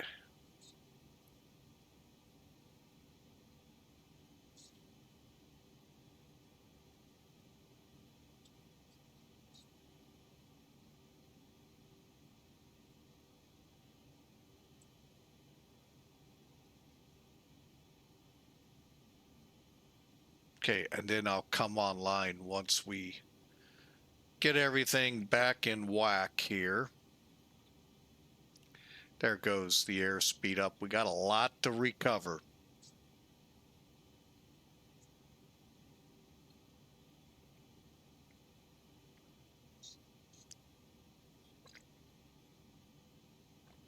But again, if you missed that in the beginning, I highly recommend this airplane. To me, it's a study level. So you're gonna be doing a lot.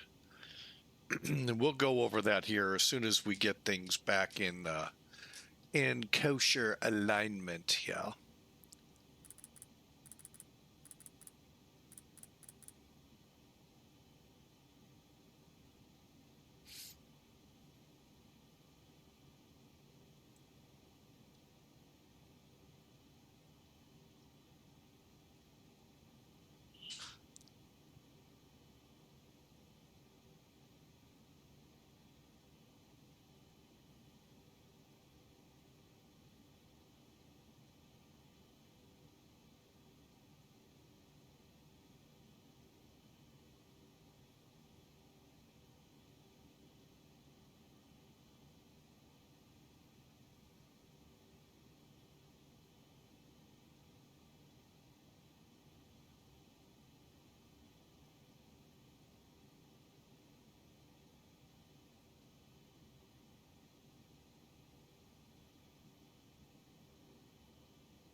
All right, just getting some scheduling done here real quick with how we're flying this out tonight.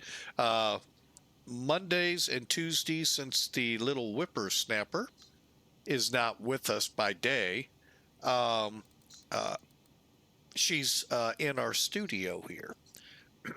However, and Thursday and Friday. So we have to coordinate because she works from home. So we have to coordinate the meetings and all she has online, just like we coordinate for us to be able to stream. So anyway, that's my half of the problem. I hope you all are enjoying. We're about to come online. I'm going to get a little further south. And the reason, again, is out of respect. I think I might have been talking about that, but I got sidetracked, which is real easy to do in this office sometimes. I,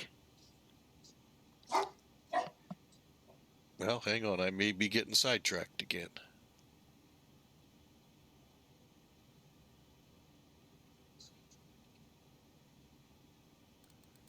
Hang on a second. Let me find out.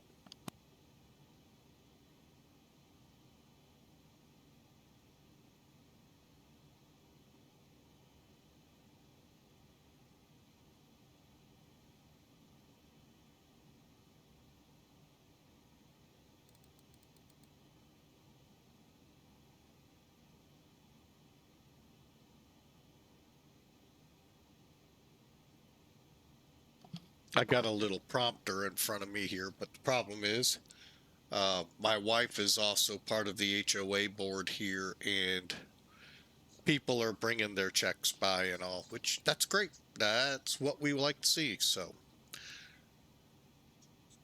so when he barks, I make sure nobody's getting ready to ring the doorbell and the place goes nuts. Anyway, as I was saying about disrespect, I know the controllers have.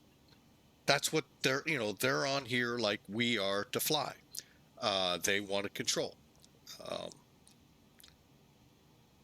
and I don't want to be that one that keeps getting a clearance and then my frame rates cause me to drop off. Get a clearance, can't repeat it back because it's dropped me off.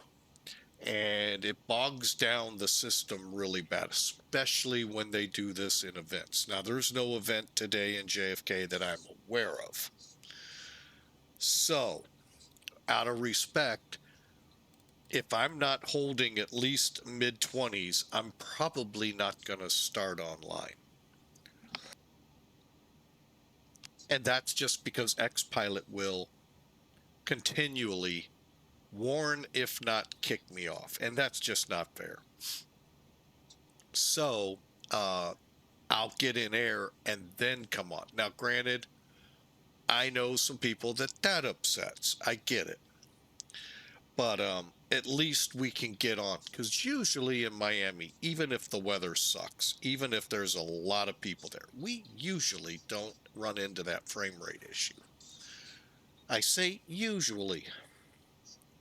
So, but that's why. And believe it or not, we're getting close to our indicated Mach.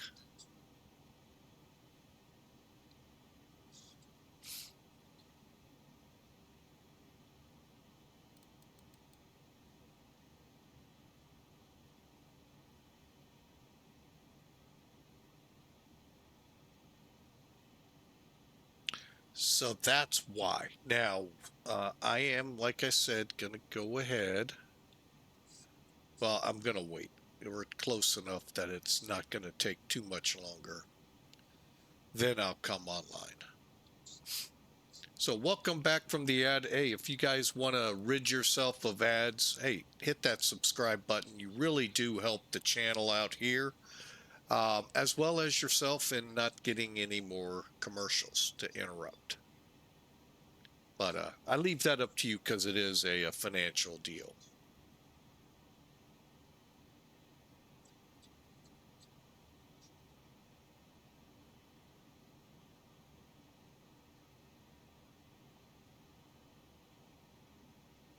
Okay, we're at Mach 0.84 if you can't see that.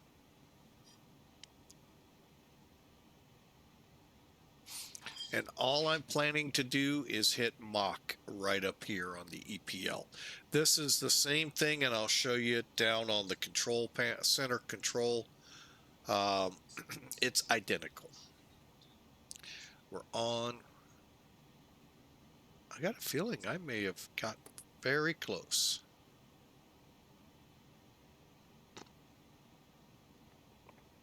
Give it a couple seconds, you'll see the engines respond to getting it back down. All right, there we go. And we'll just leave that there. Now, another recommended practice is out hold. Yes, it gets rid of it there. Just remember when you start descending or have a step climb, put it back in out select. Otherwise, it'll fly through whatever you have set. And if you're on short approach, that could be bad. Anyway, so enjoy the ride. We got about an hour and a half to go, about an hour and 40 minutes to be exact. And we'll see you there. I hope y'all enjoy. And now it's just a balancing act here. All right, let's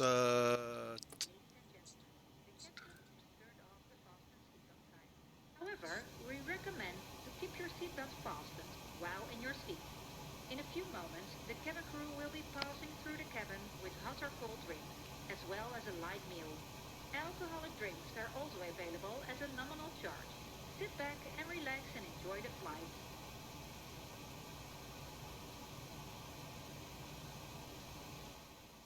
All right, we got that set. We're in there. We don't actually have a cruise checklist. So check our fuel tanks out. Now, one could go in and balance this out, but really we're only a couple 100 pounds difference. Not a big deal in this plane. Okay, and over here we're going to go to map. Yeah, I'm going to leave it there. I know it's a, you know what, we'll back out. So you can see Norfolk's ahead, Richmond's over here, DC behind us. All right, now if I was a smart pilot, I wouldn't have clicked that. But no, seriously. If I was smart and thinking, I would have turned the internal ATC on. Give it a try to Miami with this bird. Had some troubles with it into Orange County Friday. So, all right, enjoy. I am going to sit back and relax and enjoy the flight while monitoring all three positions. And hope you enjoy the flight in the 747 Classic.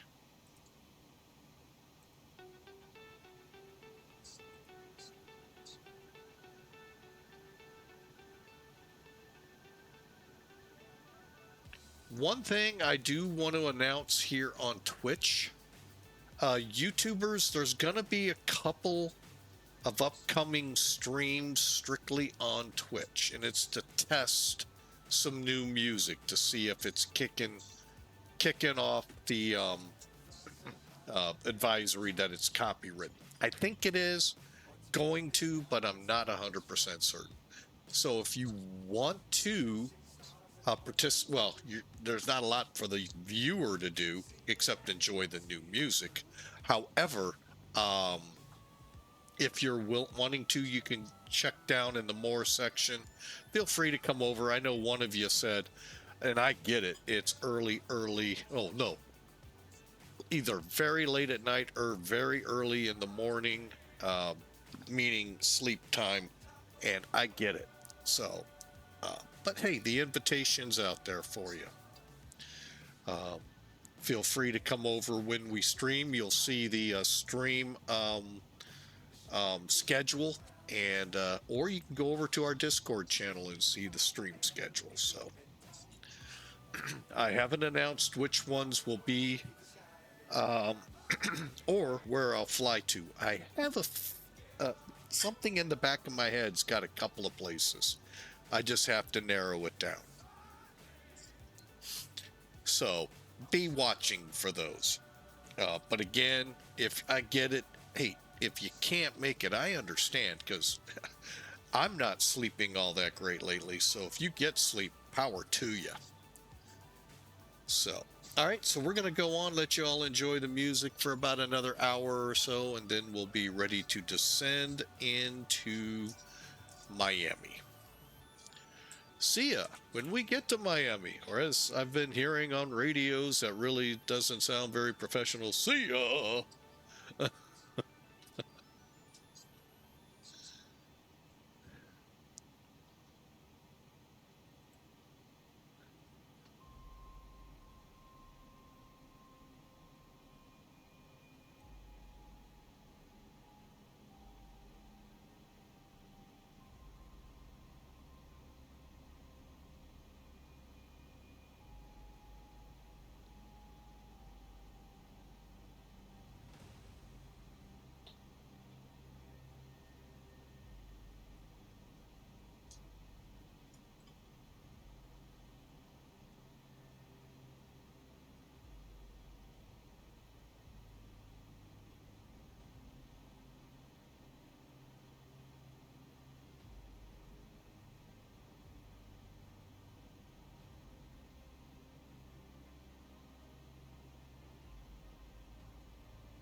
So, I hope you enjoyed that tour.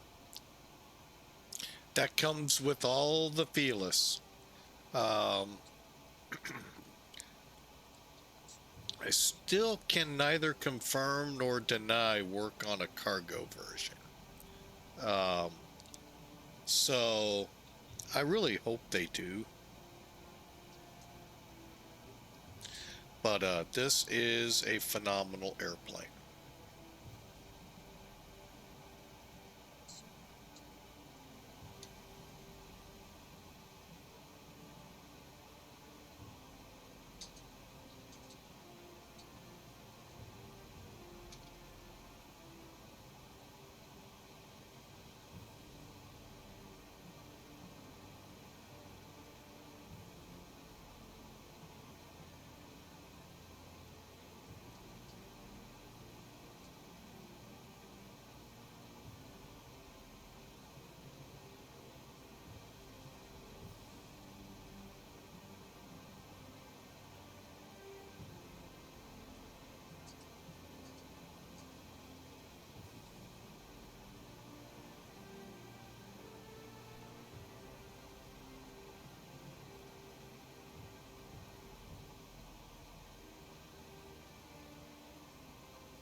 All right. Well, we're going to continue on. We got about an hour and 20 minutes. We're just about out of DC near Myrtle Beach and headed on down.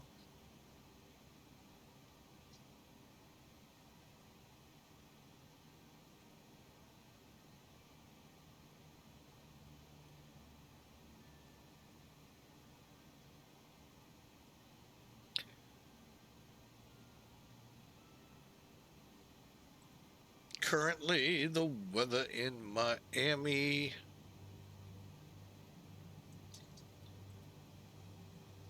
Wind 140 at 9, gusting to 18. 10 miles of visibility and broken sky now at 7,000. So it is VFR. All right. So we'll see how this translates for a landing there. So currently, the real world.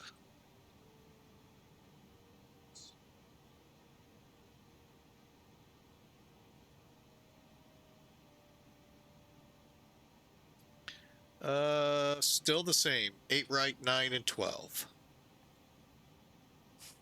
Okay. So we'll kind of, like I said, play it by ear.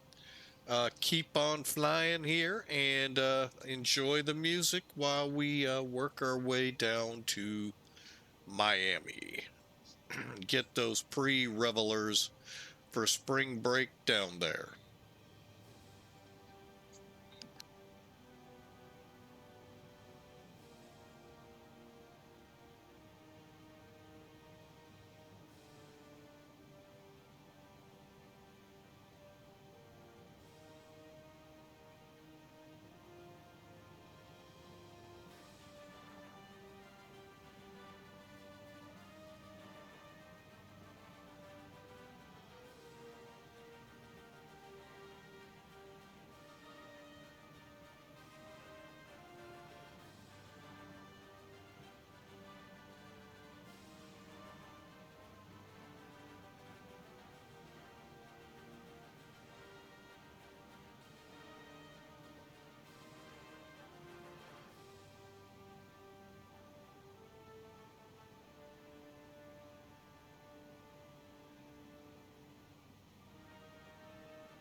I took a stroll as well. All right. Hour and 14 minutes.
All right. Just had 5 gifted subs go out. Canadian Moose Pilot, Toby91, Patroni Foxtrot, Silveraya10, and Einfact Toby00.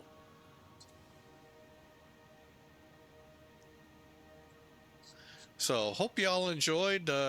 From myself, Flying with Mike just gifted you those. Hope you enjoy, and hope to see you on future flights. And now you can enjoy ad free.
All right, so let's continue on to Miami. Hope you all enjoy your gift subs and the ad free viewing.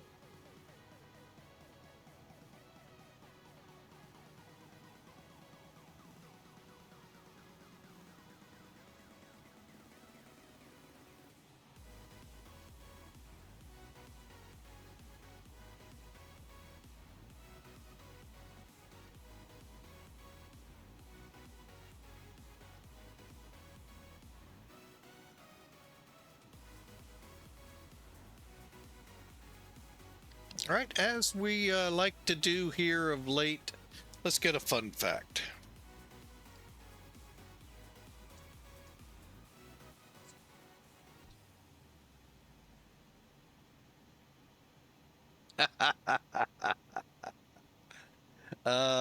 That's a good one. Even though, fun facts here, folks, even though Fruit Loops are different colors, the cereal, if you're unfamiliar to them, they're all the same flavor. Now, trying to remember back a show I watched on, I think it was Food Channel, um, and Fruit Loops was one of them. And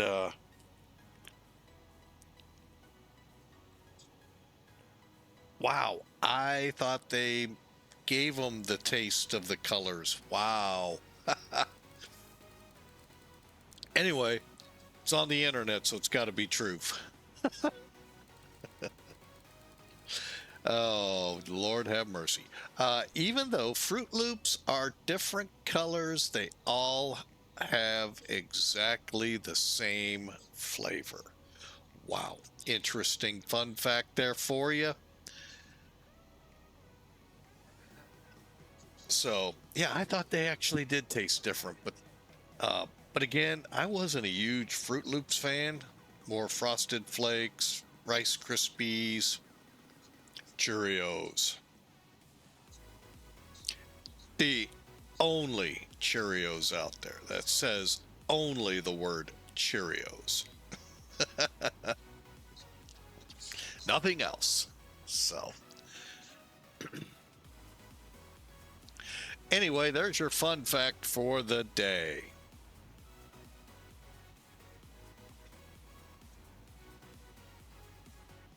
I already know some of you out there have probably raided the pantry because you have Fruit Loops and are checking.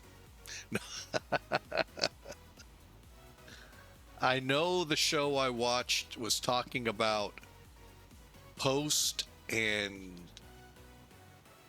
Kellogg's and the battle they had in the cereal world.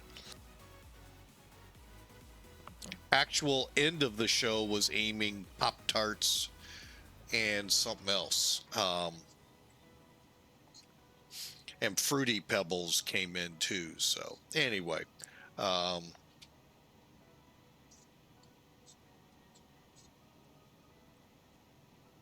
think the real gist was about Pop-Tarts because one of them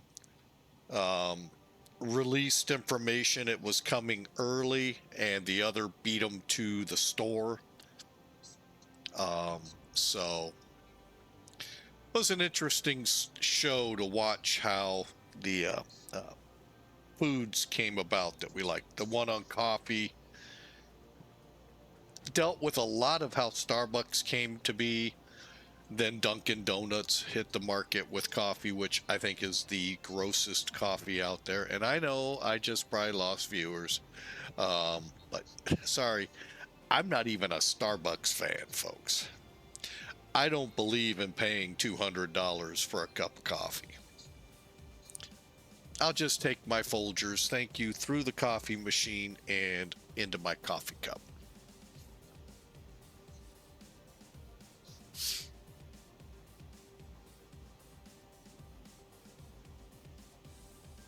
Anyway, interesting fun fact there that Fruit Loops are different colors but the same flavor.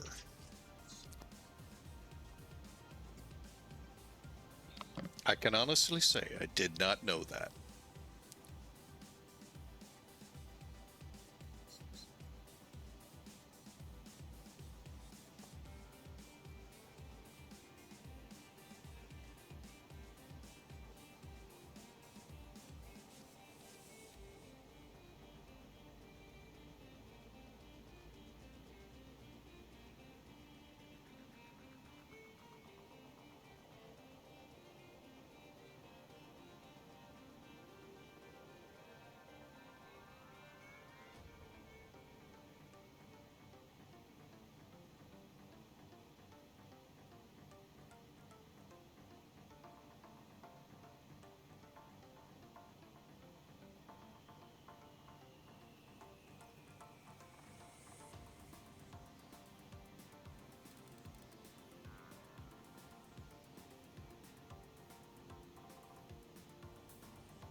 Hey, there we go. Now it's working.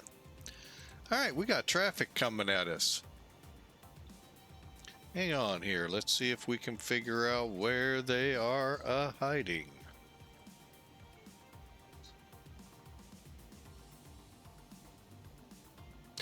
Well, for one, they're about 9,000 feet below us. So, matter of fact, I think that's them right there.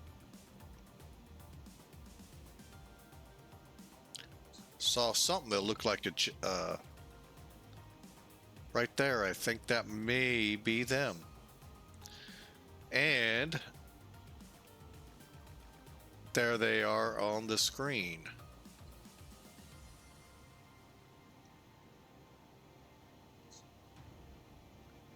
Can't make out if it's a Gulf Stream like it says on VATSIM, but it's the only thing in the area.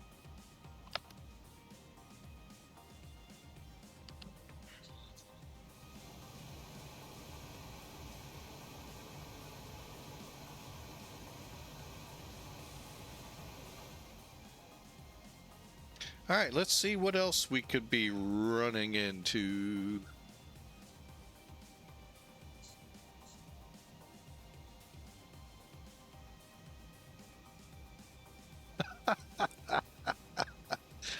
Oh, I gotta admit, I love this whatever. There's gotta be something behind this. I'm not gonna give the guy's name out, but I will give his call sign so y'all can look it up. November Charlie Charlie 1701. Oh, looks like Jacksonville came up.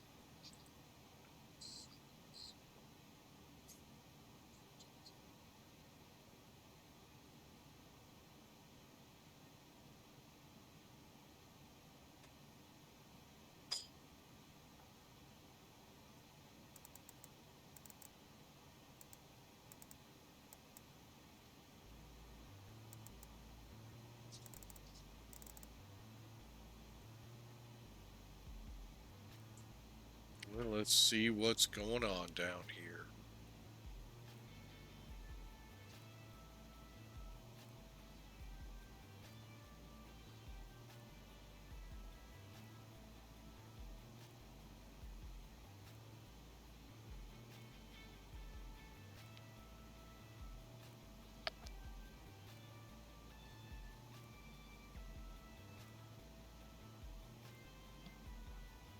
All right, let's see if he wants to talk to us.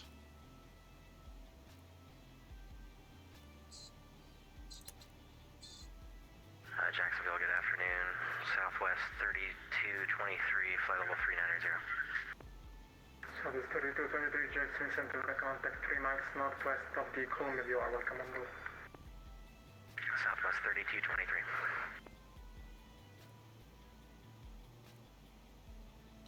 Good afternoon, Jacksonville. Clipper 403 Heavy with you, flight level 400. Clipper 403 Heavy, Jackson Center, squawk 6575. 6575 Clipper 403 Heavy. Jackson, Gulf Stream 459 Marco with you descending through level 227. Train November 459 Bravo Echo, Jackson Center with a contact 16 west of the grandstand that you are. And continue descent to 1000. The Wilmington altimeter is 3016. 11,3016 Marco. Jacksonville Center, very good afternoon, American 329er. We are with you at flight level 380.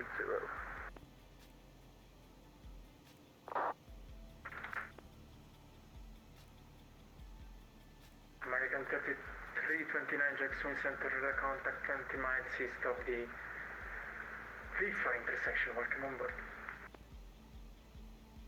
American 329er, could you repeat that? I couldn't read you very clear. Just a radar contact. Say radar contact 21 east of the VAVEY intersection. Roger that, American 329er.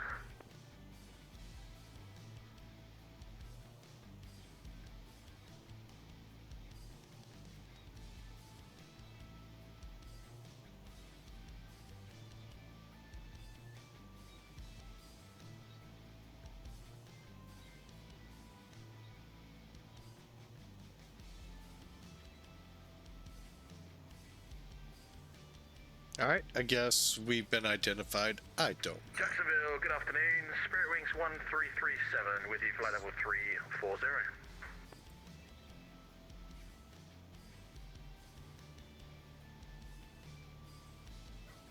Stating SWAT 1337 Jackson Center with a contact 27 miles east of the Savannah. You are welcome on board.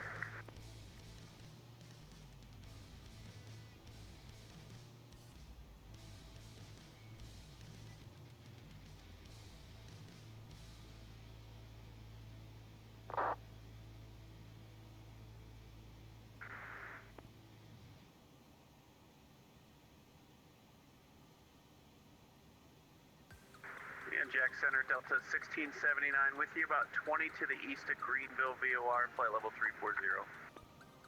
Delta 1679 Jackson Center, position check, radar contact.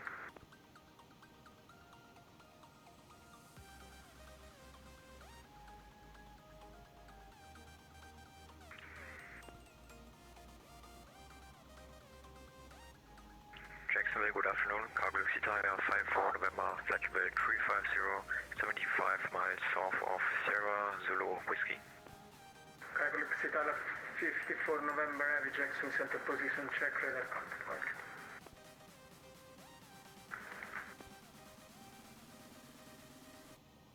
Jacksonville Center, JetBlue 182, flight level 360. JetBlue 182, Jackson Center, squawk 3007. Squawk 3007, JetBlue 182. No, Bowick, we got a question if you can answer it. Go ahead. We set ourselves up for the ONAP 17 before you came online. We're direct Windsor this time. Is that okay? Or do you want us to go direct to Wilmington? So 459 Bravo, I was about to send you to the Washington Center controller. Contact Washington Center 133.7. 3379 Bowick, we'll see you. Southwest 3223, contact Washington Center on 133.7. 3372, Southwest 3223, have a good day. Jax, good afternoon. TDM 450, Charlie 280, about 27 south of Savannah. TDM 450, Charlie, position check, radar contact, welcome over.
JetBlue 182, radar contact 30 miles north of the Silo intersection. Welcome on board.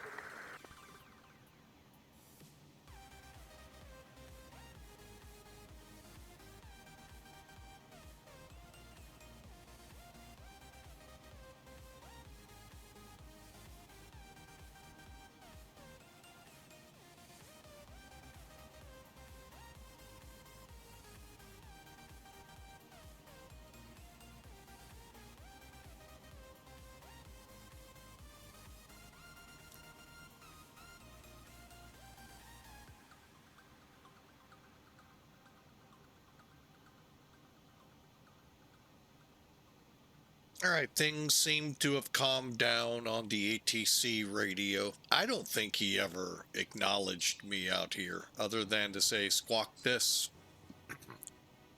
Boy, that could go a million different ways. But anyway, we're on our way.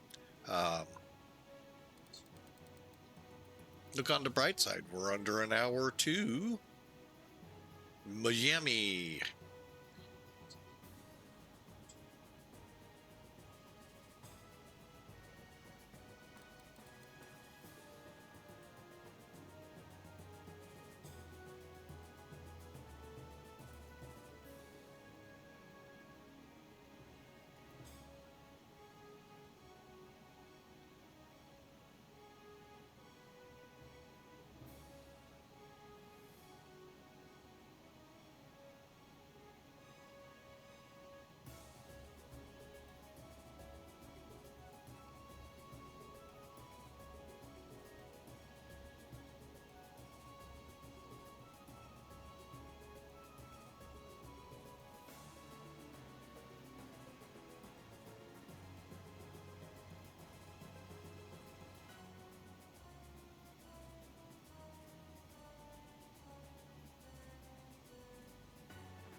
All right, I hope everyone had a wonderful weekend. I hope we in the St. Louis area had a spectacular weekend weather-wise. Getting a lot of things cleaned up from the snowstorm nearly a month ago now, and pretty much by the end of today, most of the snow in yards and on roadways and all will be gone. Only like the big piles in parking lots and all will remain. But we're going to cool off again now. There's a lot of cold air starting to pool up in Canada. How that'll release, I don't know. Pooling in Alaska as well. And, you know, folks, get used to this. When it's cold in your location, it's going to be warm in others. That's just how weather works.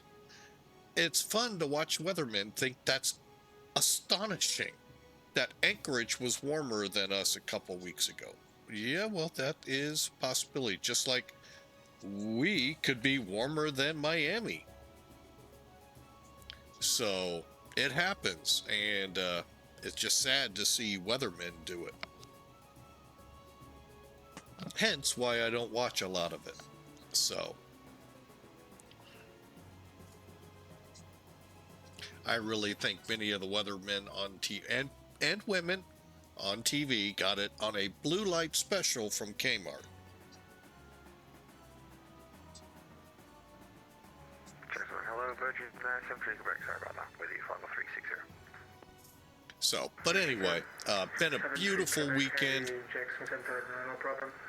And we actually had a great weekend with the everything going on and all. Just magnificent.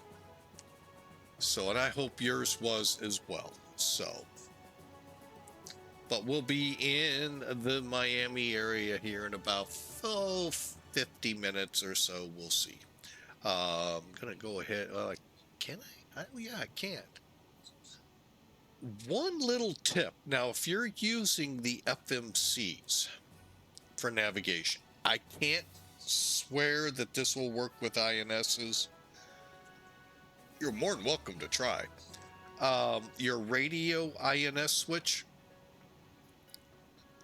Delta 1679, leaving my airspace, Atlanta Center, close, radar service terminated, frequency change approved.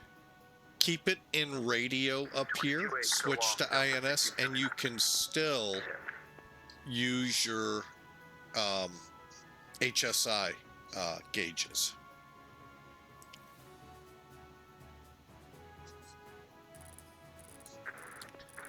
Now, if you put the INS switch on, that's like turning GPS on, and that locks them out. So, just a little tip I've learned over using this thing. I'm just going to set 080 for now.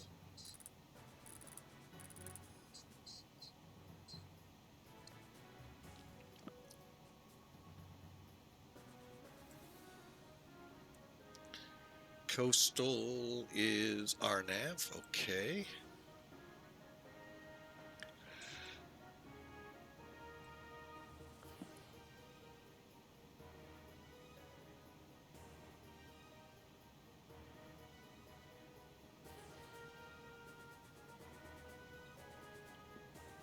One thing fun with stars and with standard arrivals and standard departures charts is they sometimes put a theme to them. And I'm not... Virgin 73 Quebec Heavy, descend by the Leopard 3 arrival, expect the ILS runway 36 right, land altimeter 3011. I don't see any here, but like LA, Washington, Orlando, all have, I know, and O'Hare, those aren't the onlys, please. But they have unique, if you know entertainment, maybe sports, maybe I was watching to another aircraft. Virgin 73 Quebec, your star is the Seinfeld 3 apologies. So, anyway, just gotta look at them. They're kind of fun sometimes. They get unique. All right, again, if you want to get rid of those dastardly ads, Signed field 3 arrival is your assigned start. The sign field 2, Virgin 70, yeah, I've got that one. American 329, pilot discretion is going to maintain flight level 320. so, but if you want to get rid of the ads, subscribing, while helps the channel you're watching, provides you with that. Discretion is going to maintain flight level 320. 320 for American 329er. Cargo looks at 54 November heavily in my airspace, Miami Center closed. Radar service terminated, frequency changeable. Unicom, good day, cargo looks Italia 54 November. Yeah.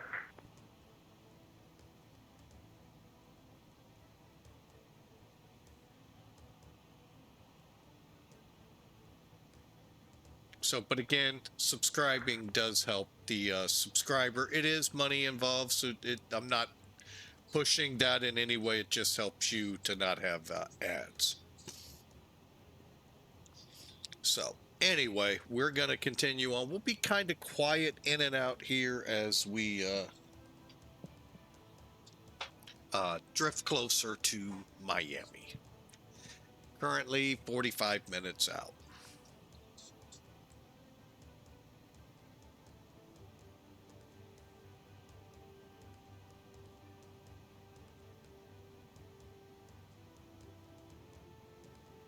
Speedings 1337, cross Olean, RN maintain 13,000, 250 knots, D Tampa altimeter 3013.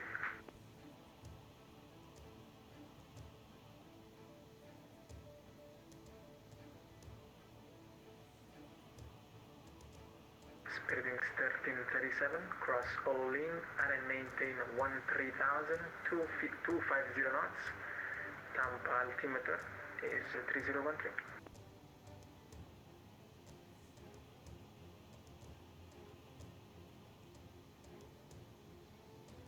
Speedings 1337. Yes, sir, sorry. Speedings 1337, cross Olean, RN maintain 13,000, 250 knots, Tampa altimeter 3013, Tampa Atlantic Sound. Cross Lim at 13,000 feet, speed 250, altimeter 3013 for Spirit Wings 1337. American 329, leaving my space, Houston Center close, radar service terminated, frequency change approved. Frequency change approved, thank you very much for your service. Have a good one, bye-bye. Bye-bye.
Jacksonville, think gear 1 at passing flight level 190, descending to inbound to runway 35 left at Orlando, gear 1. Gear 1, Jackson Center to contact 25 east of the Surfer intersection. Survey the Alina 4 arrival, expect the visual approach 35 right. Confirm you asked for 35 right? I confirm 35 left and then descend via Alina 4 arrival. Roger, expected visual 35 left, Orlando altimeter 3011. 301, visual approach at 35 left, gear 1.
Afternoon.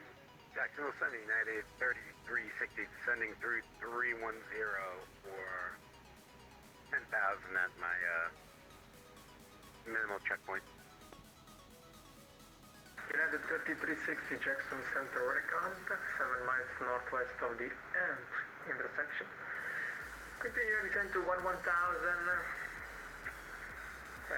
Stand by for the altimeter. I don't have it for the moment. Altimeter for Destiny is 3014. Expect the visual 30.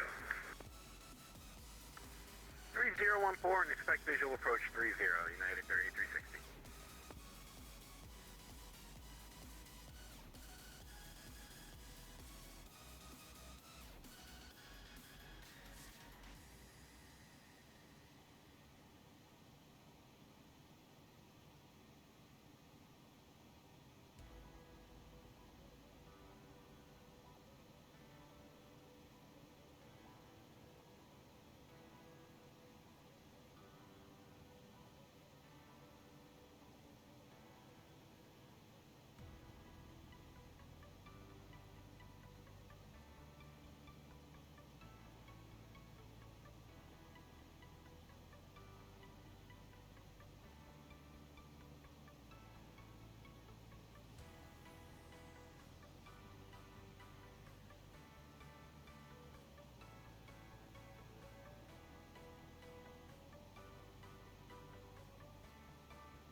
All right, looking at the charts here, it looks like as we get handed off, we'll start our descent into Miami.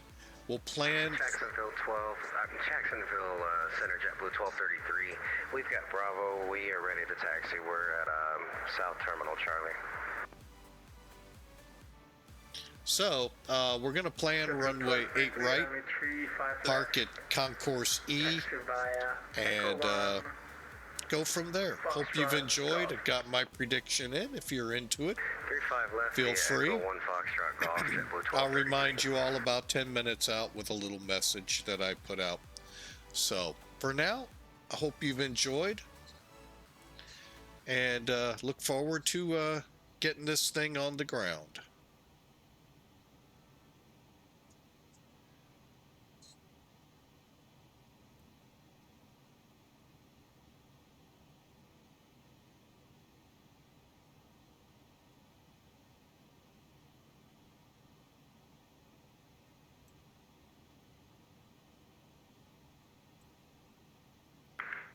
JetBlue 182 leaving airspace Miami Center, close, radar service terminated, frequency change approved.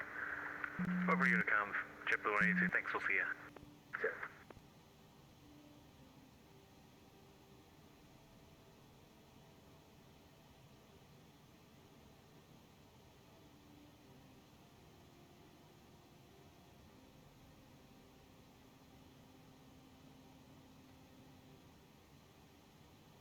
United 3360, he's gonna maintain 3000. 3000, United 3360.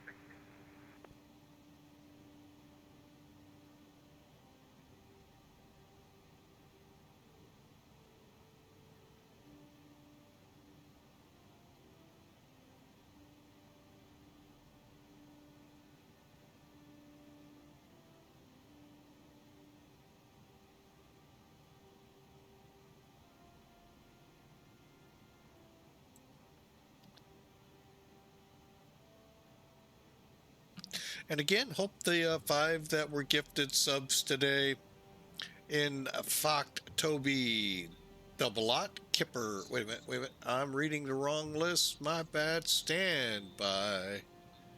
Reading the wrong list.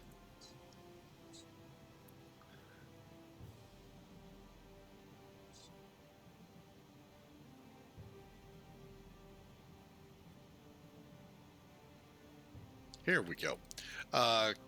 Looks like Canadian Moose Pilot, Toby 91, Patreon or Patrani Foxtrot, C Silver 10, and in fact Toby 00. All gifted a sub today. Hope you enjoy. Ad-free viewing. The rest of you subbing. You know, if you subscribe, you do get ad-free viewing. So, anyway, we're going to continue on. Thank you much for the follows. Thank you from Kipper Crash for the follow. In fact, Toby 00 also. Inbound Timmy. All right, I'm going to let them do the talking till they pretty much hand us off, so that's why it will sound a little quiet here.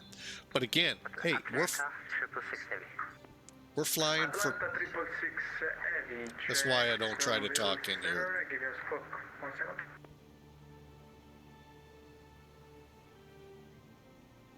Atlanta 667, news clock 7306. 7306 for Atlanta 667.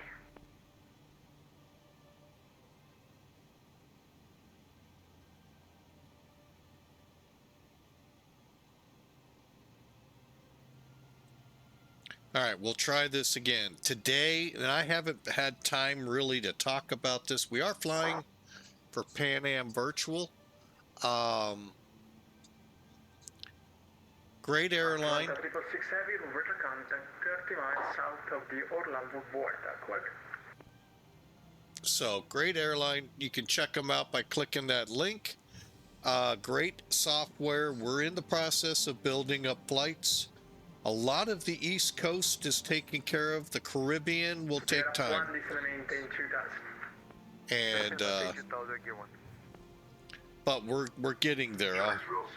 So anyway, enjoy the flight, and we'll see you here in a few when it gets a little quieter. Transat 426 Heavy, Jackson. Roger, welcome aboard.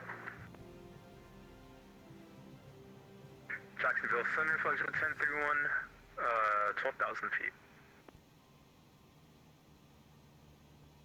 Flexjet 1031, Jacksonville Center, climb and maintain flight level 400. Say again, flight 1031? Flexjet 1031, climb and maintain flight level 400. Climb and maintain flight level 400, flight 1031, thank you. Check in early, hit 3030, flight level 360.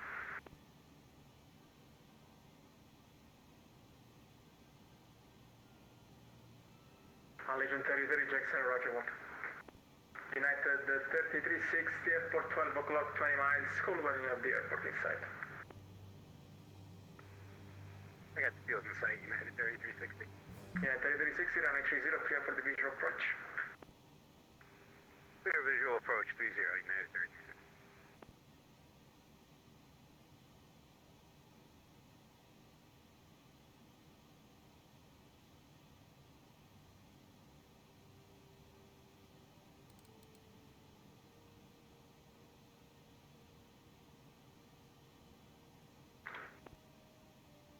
Atlanta 666 Heavy, clear direct lighting.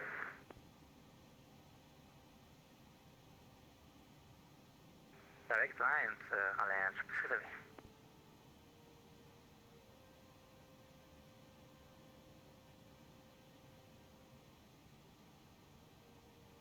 November 45 Sierra Charlie, leaving Space Atlanta Center closed, radar service terminated, frequency change approved.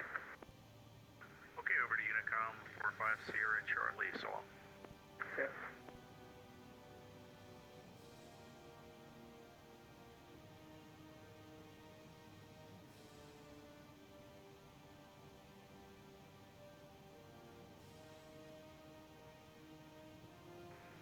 Jacksonville Center, United 3360. Just to confirm, it's runway 30? Yes, sir. If you want a different runway, just let me know. No, 30 works for me. United 3360, thank you. 3360, runway 30, clear land.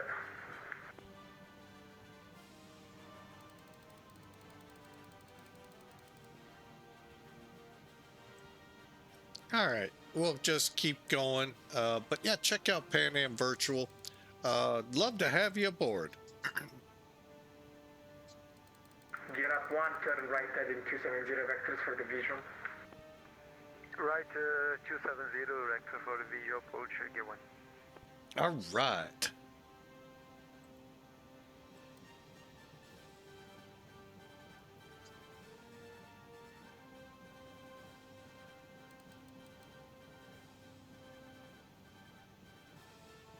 "25 minutes out." Like I said, I think it's going to be pretty close to when they hand us off to Unicom, unless Miami drops on us here soon.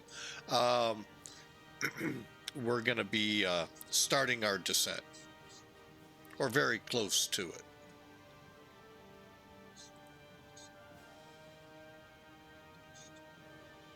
Gear up 1, airport 2 o'clock, 11 miles, report the field. Report airport in sight, Gear 1. I confirm you have the field. Confirm for insight at right now at 2 o'clock. Gear up 1, runway 35 left, clear for the visual approach. 35 left, clear for visual approach, Gear 1. Speeding 1337, contact Tampa approach. On 119.9, we'll see. 1199er, we'll see you again. Thanks so much for the service. Spirit Wings 1337.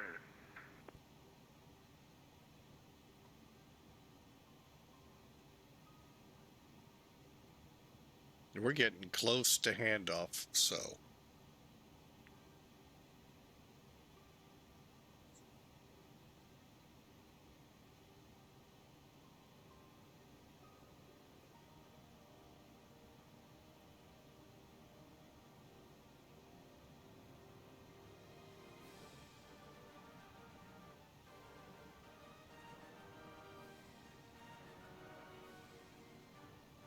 1233, AirNav go home, runway 35 left. That's clear for takeoff. Clear for takeoff, JetBlue 1233. AirNav to go home. RNAV go home, JetBlue 1233. Yeah, go home.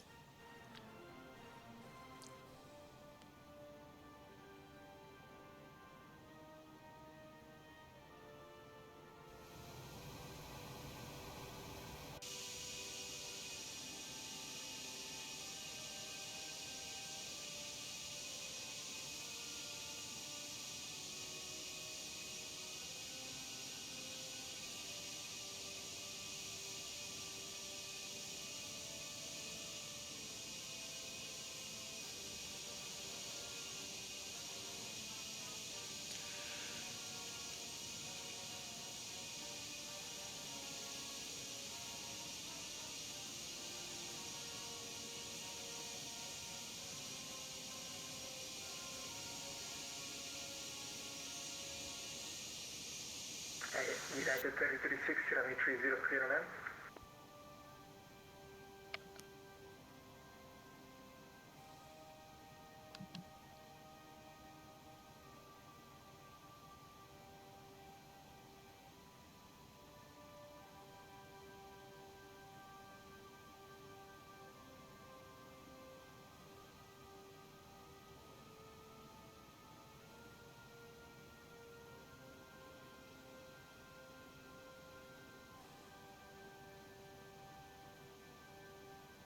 Get up 1, runway 35 left, clear on land. 35 left, clear to land in gear 1.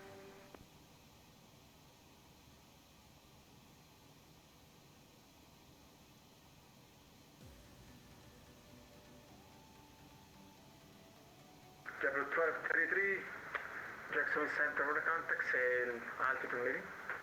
Climate 13,000 for JetBlue 1233. JetBlue 1233, maintain 7,000 traffic above. 7,000 JetBlue 1233.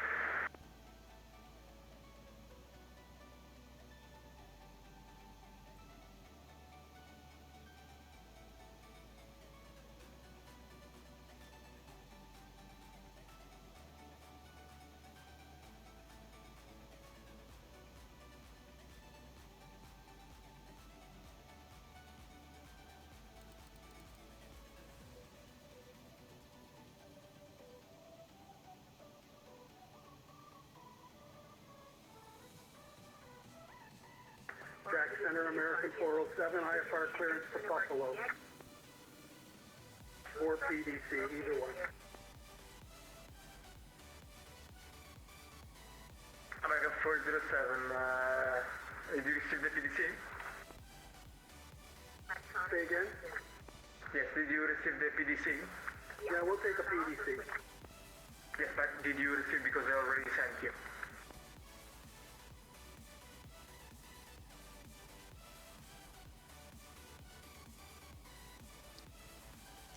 All right, I'm gonna have to break in because we. 73 Quebec Heavy, this is gonna maintain 3,000. 3,000, Virgin 73, Quebec Heavy. JetBlue 1233, climb maintain 14,000, 14,000. 14,000 JetBlue 1233. Center Clipper 403 Heavy, request descent for Miami. Clipper 403, descend down to the advisory during my space, Miami. Close the rest of it, terminated, frequency change approved. Over to Unicom, Clipper 403 Heavy, thanks for the ATC, see ya. Yep. And the American 4... All right. I knew we were gonna get forgot because he didn't acknowledge us. Oh well. Anyway, it's water under a bridge somewhere. All right, let me do some quick math here.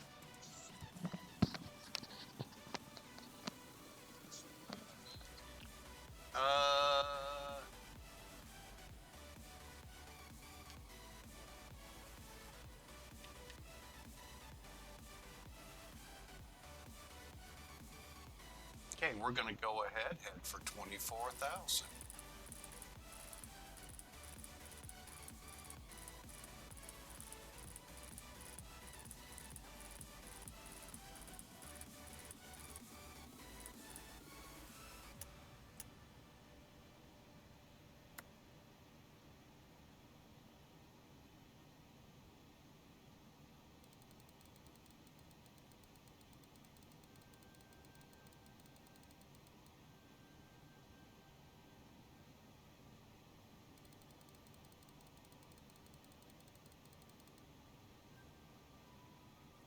right, we're going to maintain Mach for a little bit. When our airspeed gets up to about 300, 290, 300, we're going to switch to indicated. Not on our, where we control the pitch by the speed, but we're going to physically control the speed with the auto throttle.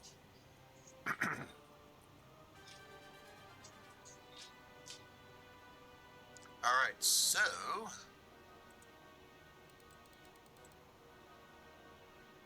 okay, we got 34 miles to Greed, then another 10 to Expresso where the restriction stands.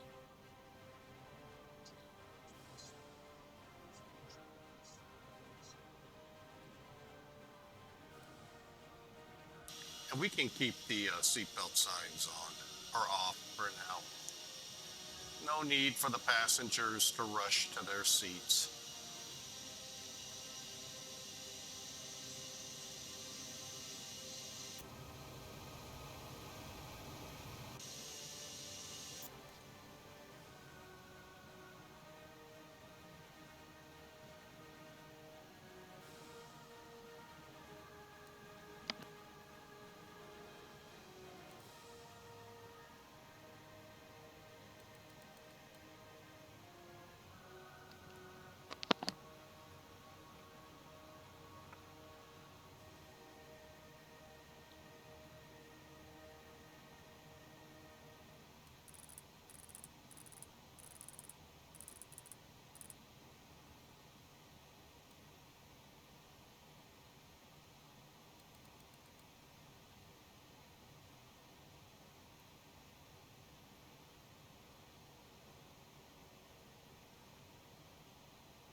Okay, got that switched over.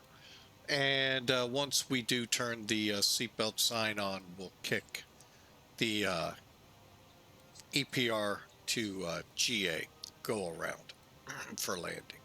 All right, we're descending. We can real quickly see where we are. Port St. Lucie's not far away, Palm Bay, Melbourne. So real quick look at our checklists. Seatbelts here soon, anti-ice, exterior lights, auto brakes. We haven't figured that part out, so let's go there. All right, load sheet. All right, we are landing 8. And that's 10,500. Elevated at 10 feet, so that'll be a goose egg. 090. Let's go with that. It's dry. Temperature 27. Pressure 3012.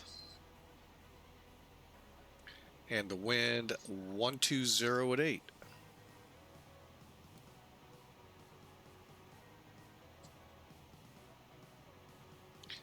And just in case, no slope. Okay.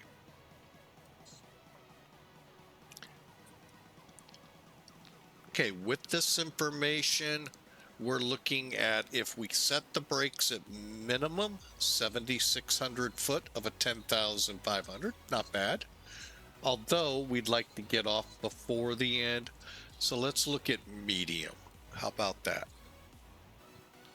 Okay, so come up here. How we doing speed-wise? Perfect. Click, click, click.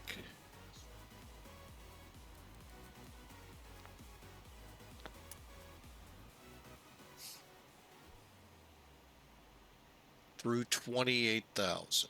All right.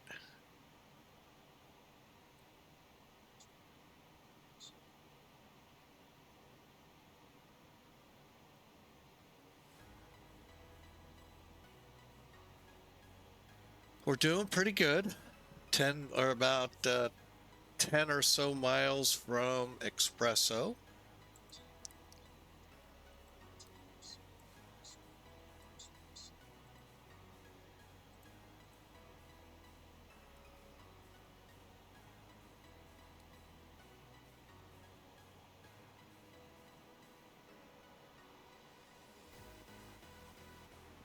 All right, we'll go ahead.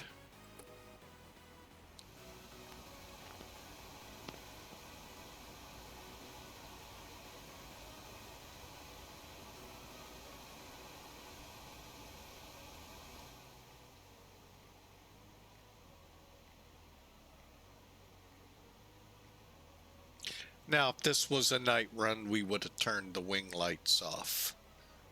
Right underneath, up there in the cabin area so that they could sleep. All right, we're proceeding down 3012.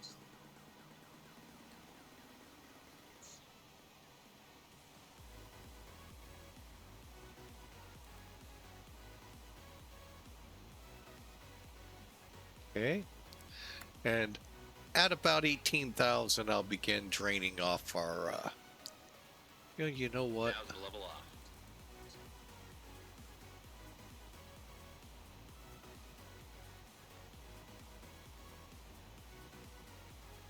Okay.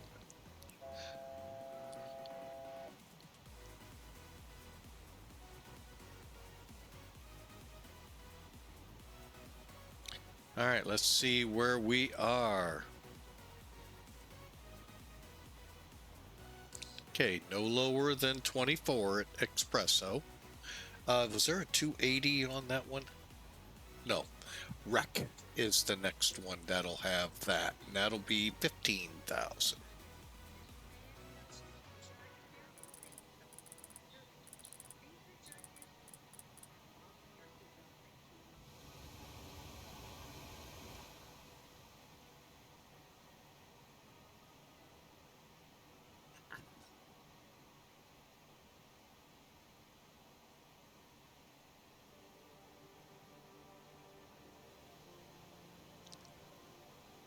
And we'll keep an eye on this.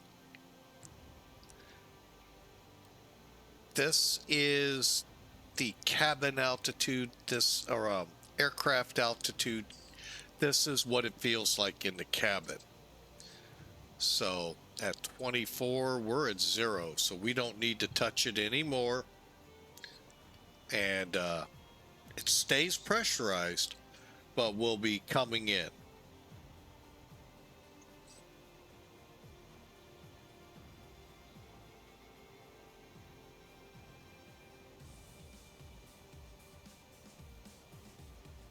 Okay, I'm going to go ahead,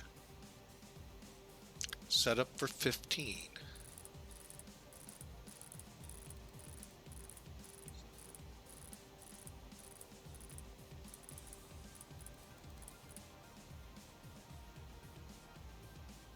Okay, switching to VS, altitude select.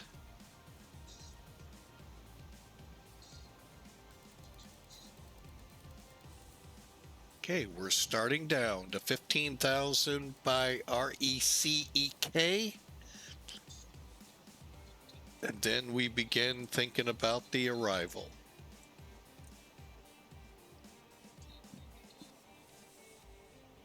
As we get to wreck, we'll be over West Palm Beach.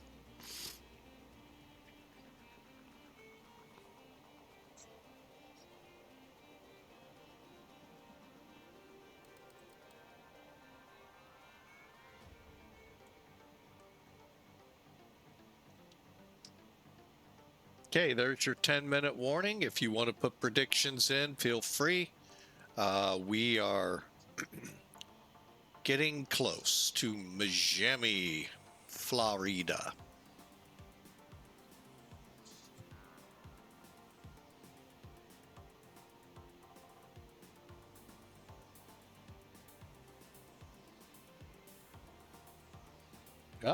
M. Stein in with the prediction at 145. Awesome. See what we can do.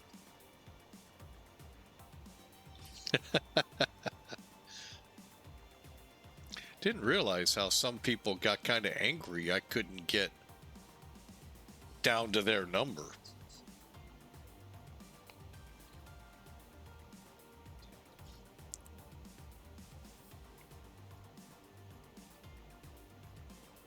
But welcome in, M. Stein. Glad to have you. Thanks for the prediction. And should be on the ground, like I said, in about 10 minutes or so.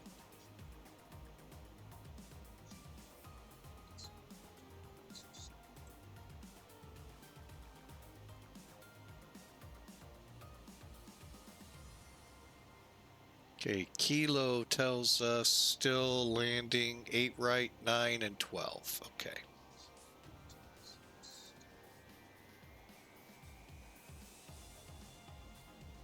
Believe me, I did think about 12, but that's a long taxi too.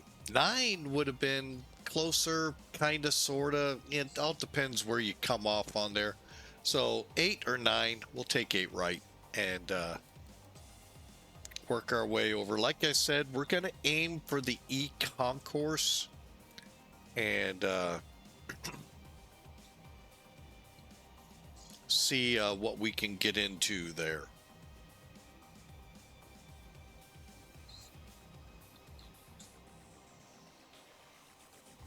All right, and altimeter 3012.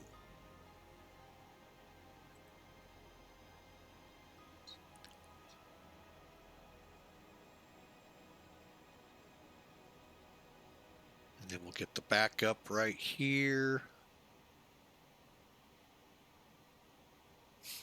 And double check that our all good.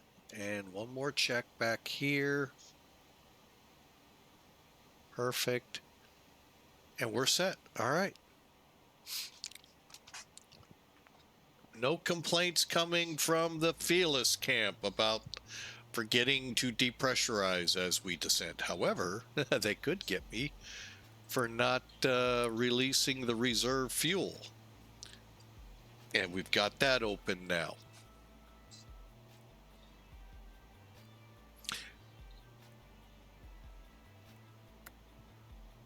Okay, looks like we're coming into 15,000, then 1,000 level off. Bonefish. I'm just trying to see.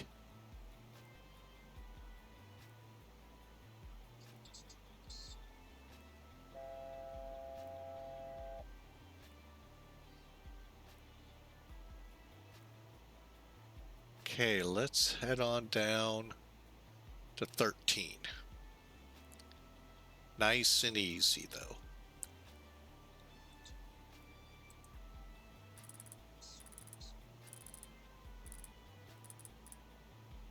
Okay, green light.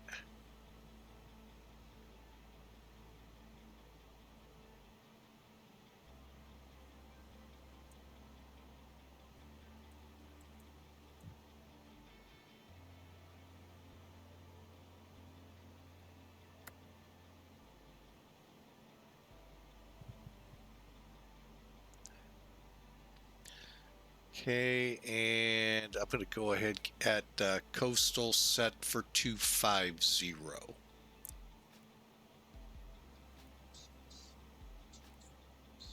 Got another 8 miles to go. 10 miles.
Okay, bonefish at above 11,000. Actually, we can hold 13 probably till at least after Ziggy.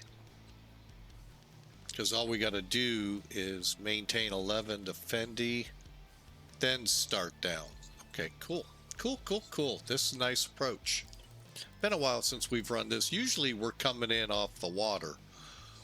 So kind of fun coming down, staying with the land. Might be a little longer of a run, but kind of fun.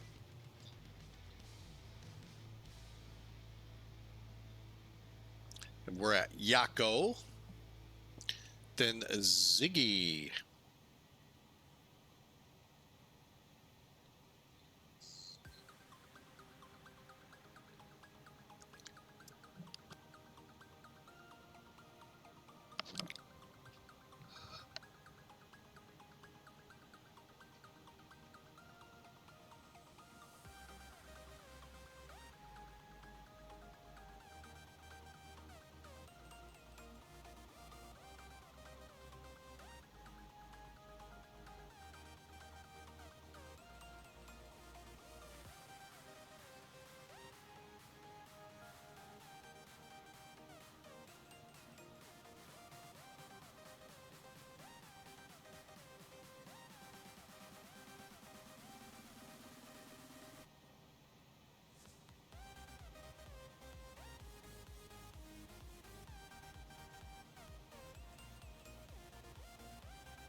So you guys see a pattern here evolving. Check the arrival out. Let me take out that hide. Whoop, get rid of that. Bendy.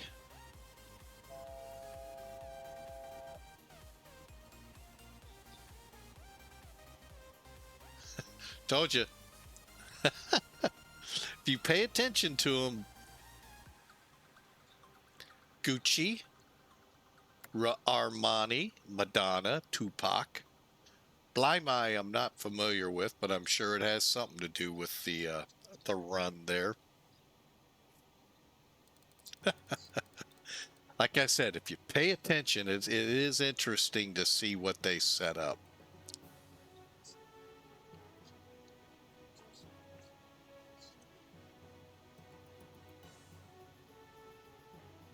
All right, I do not show any more slowdowns.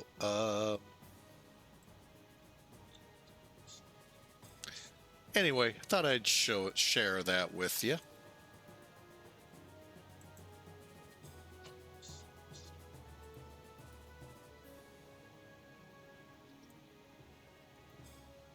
All right, let's begin going down to 8,000.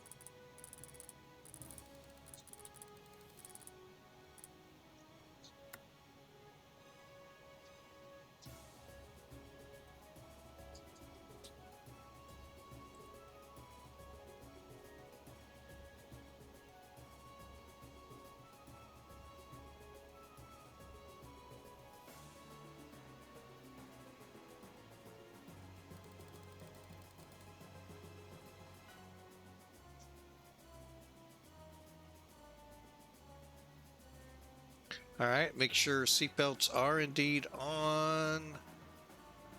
Here come the landing lights. Lights are on. Cabin crew, prepare for landing. 10,000. All right, now let's run this approach.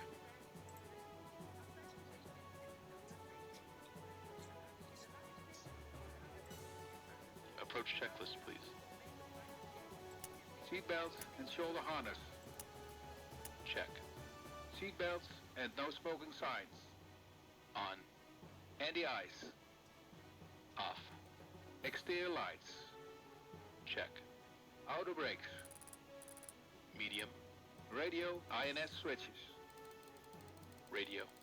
Flight director computer selectors. Check. Brake pressure. Check. Altimeters. 1020. Set and cross-check. Landing data, EPR and airspeed bugs. Set and cross-check. Seatbelts and shoulder harness. Check. Fuel panel. Check. Fuel heat. Off. EPR computer. Go around. Cabin altitude. Check. Circuit breakers. Check. Approach checklist completed. Cabin ready.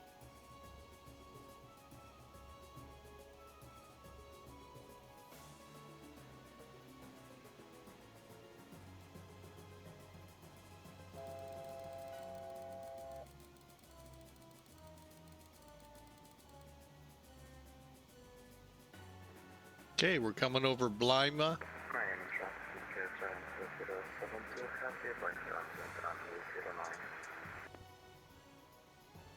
Armani. Actually,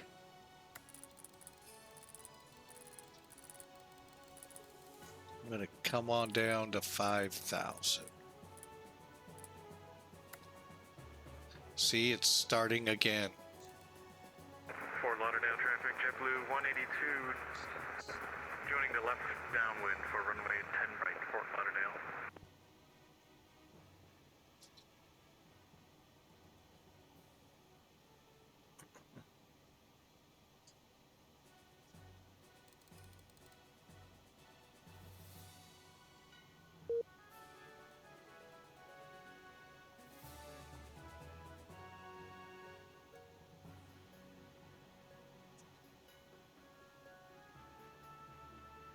Intentional, by the way, folks.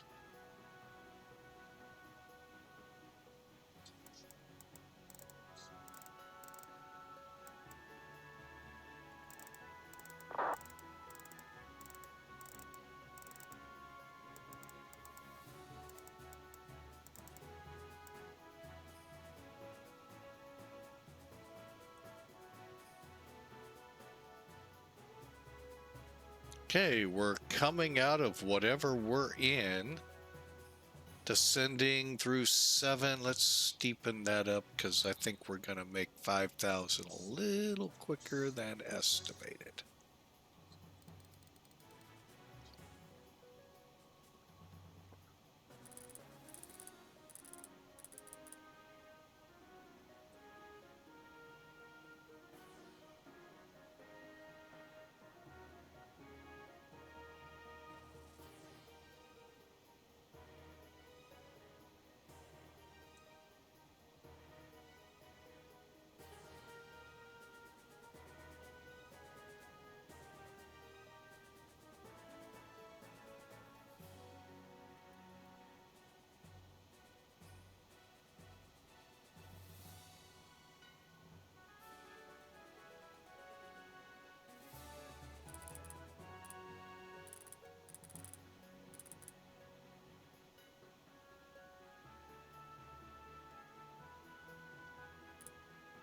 level off.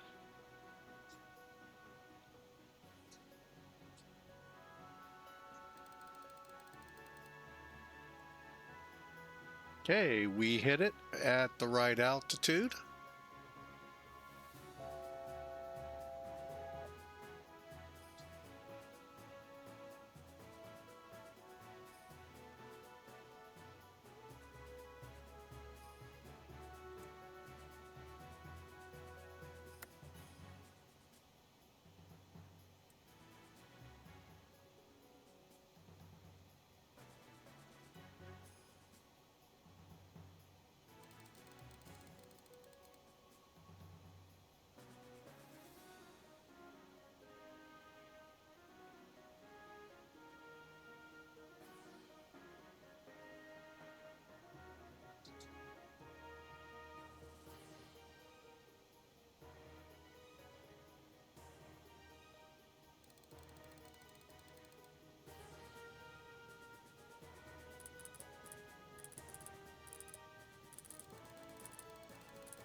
Fort Lauderdale traffic, JetBlue 180B turning left base for runway 10 right, Fort Lauderdale.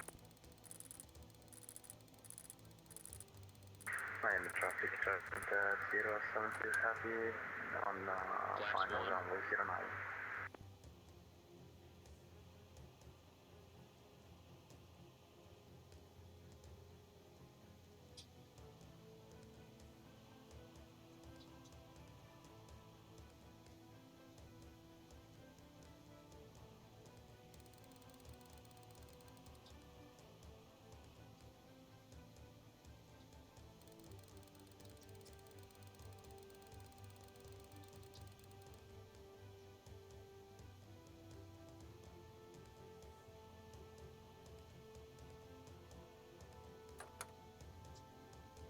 Flaps 5.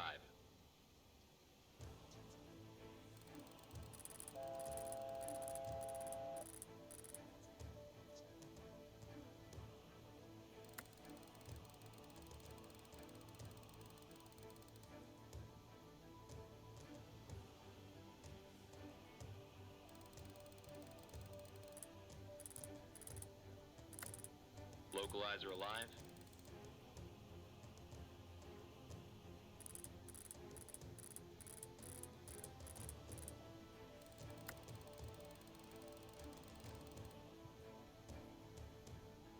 There's the traffic on the other runway.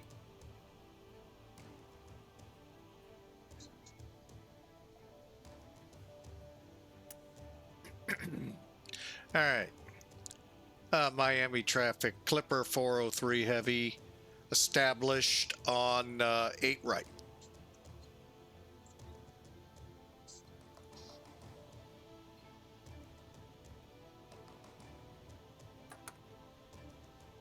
Flaps 10.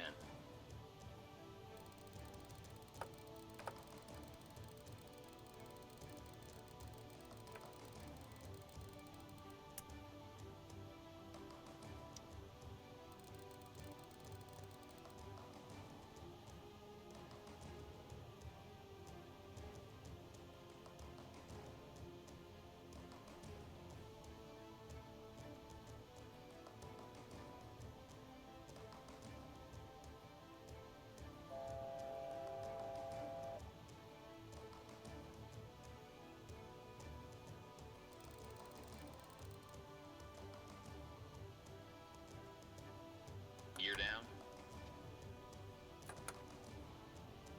Flaps 20.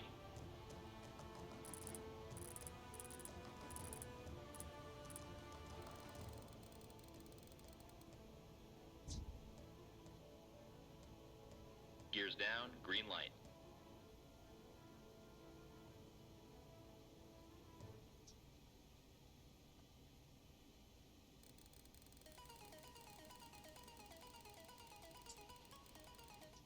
Sorry, folks, we're going to go ahead, kill the music.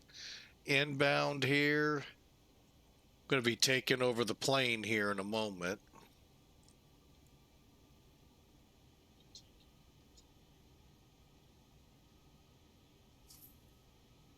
All right. Flaps 25. Flaps 30.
Miami traffic, 5 mile final, runway 8 right, Clipper 403 heavy.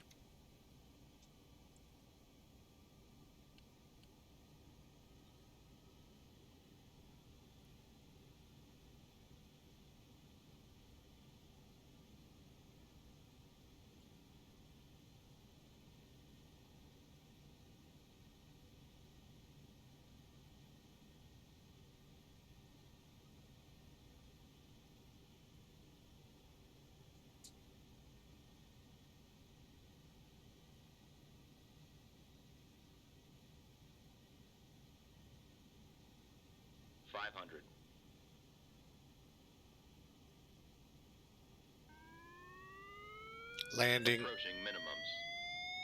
Minimums.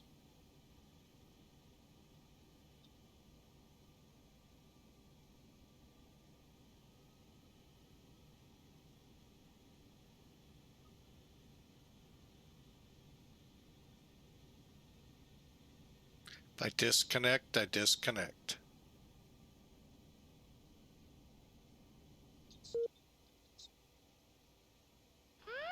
Oh, 40, 30, 20, 10.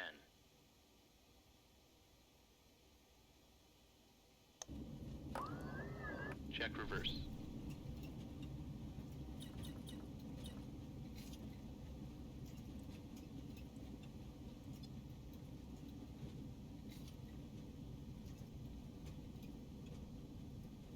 Out, off, reverse. Auto brake off. 60 knots.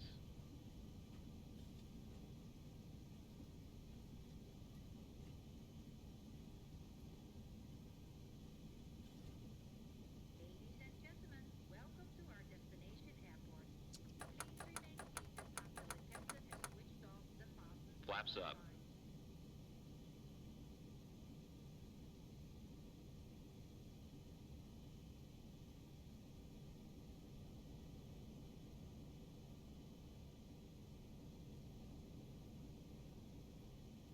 sign. Well, M. Stein wins.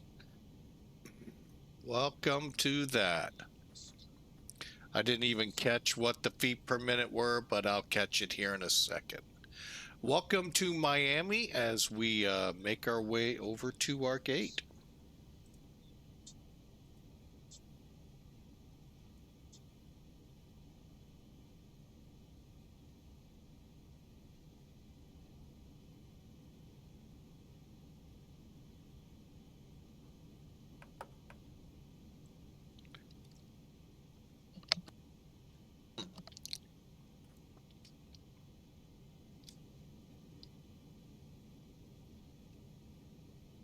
After landing checklist.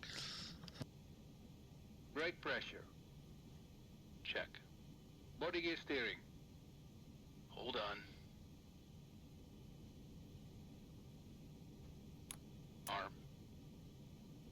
Auto brakes. Damn.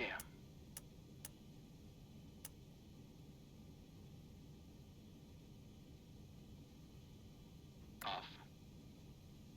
Ignition. Off. Engine and wing anti-ice. Off. Rear end transponder. Hold on. Oh.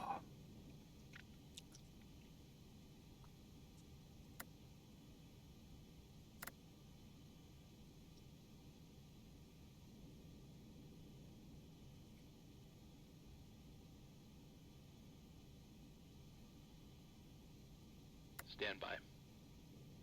Flaps. Up. Spoilers. Down. Stabilizer trim. Hold on.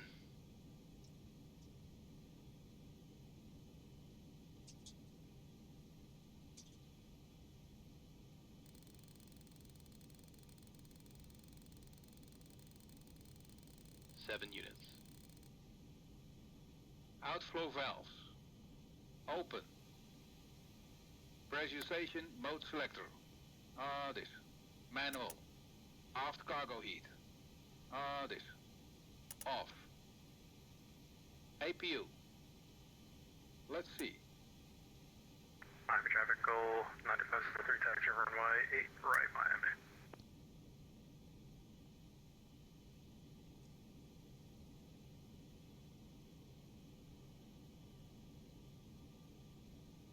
Check. Checklist completed. All right, we're there. I just realized I probably should not have come back online on the runway, but I think we're okay.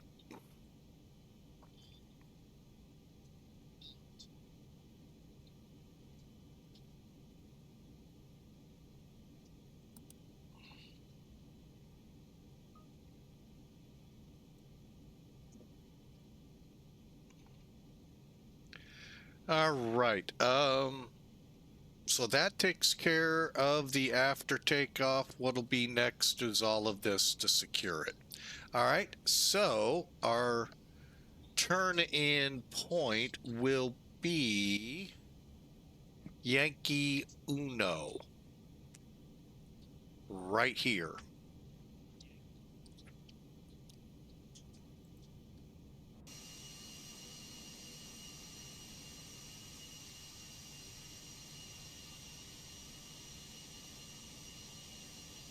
Actually, we'll go up to the other end.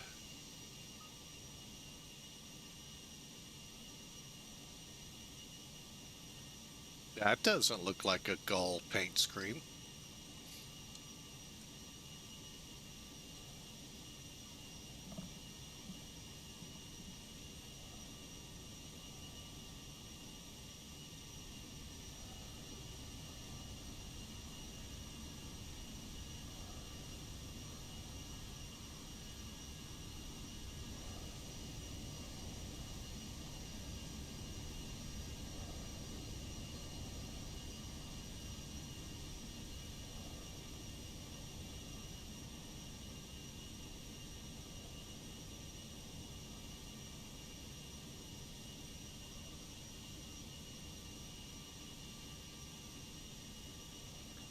All right, and I see where I want to park. I think Echo 23.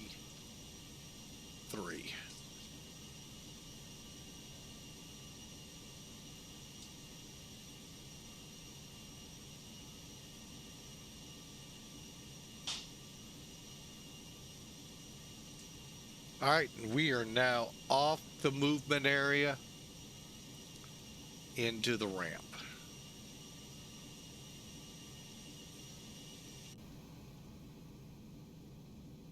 Miami traffic, goal 9503, taking off runway 8 right, Miami.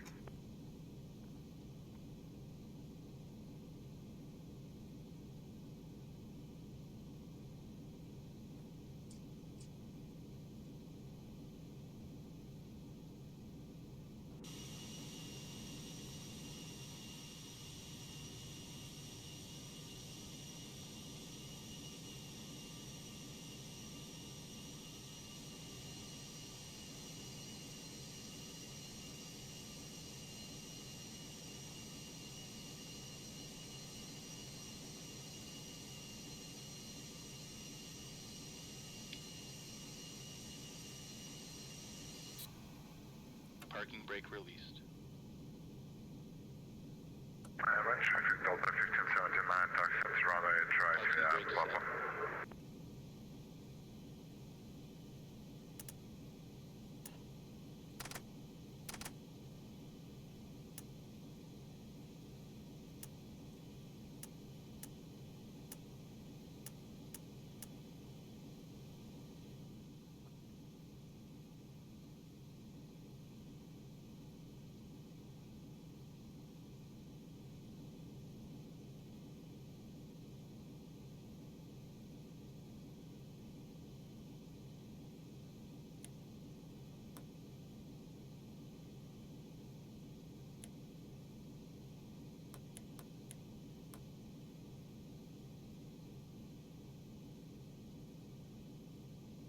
Cockpit to ground. Put the chocks on.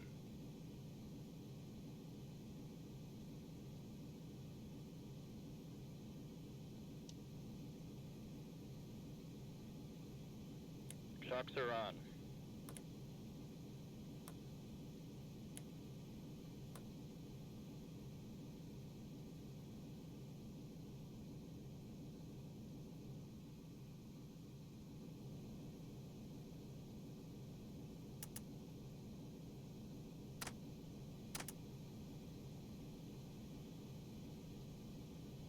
Wow, that didn't connect. I wonder why.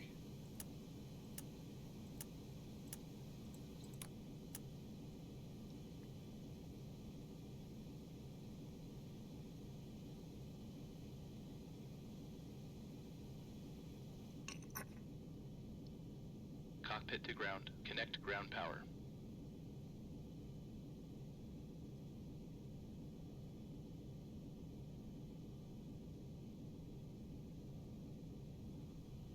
Ground power connected.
All right, we're in. Sorry for that, folks. Just making sure I got everything. All right, let's see what the airline got us at. Ooh, 118. Not bad. File that pie rep for sure. For sure, by golly. It's clean clear to Flagtown. Come on.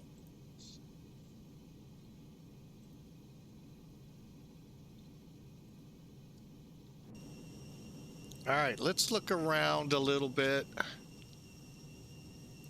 Got a couple of Americans down there.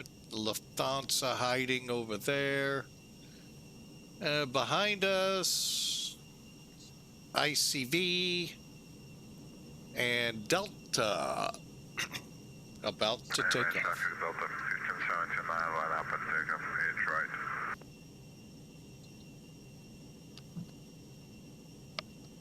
And I don't see any cargo hiding over there. All right, so it looks pretty good. We had a great flight. A couple little hiccups here and there, but 118 feet a minute to the airline. Now, let's see how the other devices fared.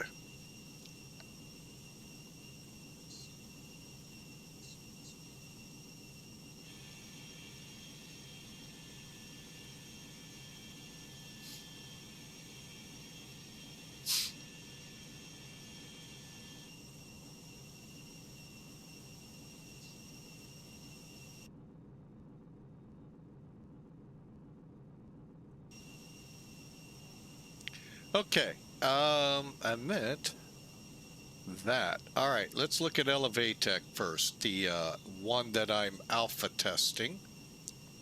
I know you're not going to see much of it, but I hope the what I'm wanting to show does show, and I'm watching here. It looks like it will.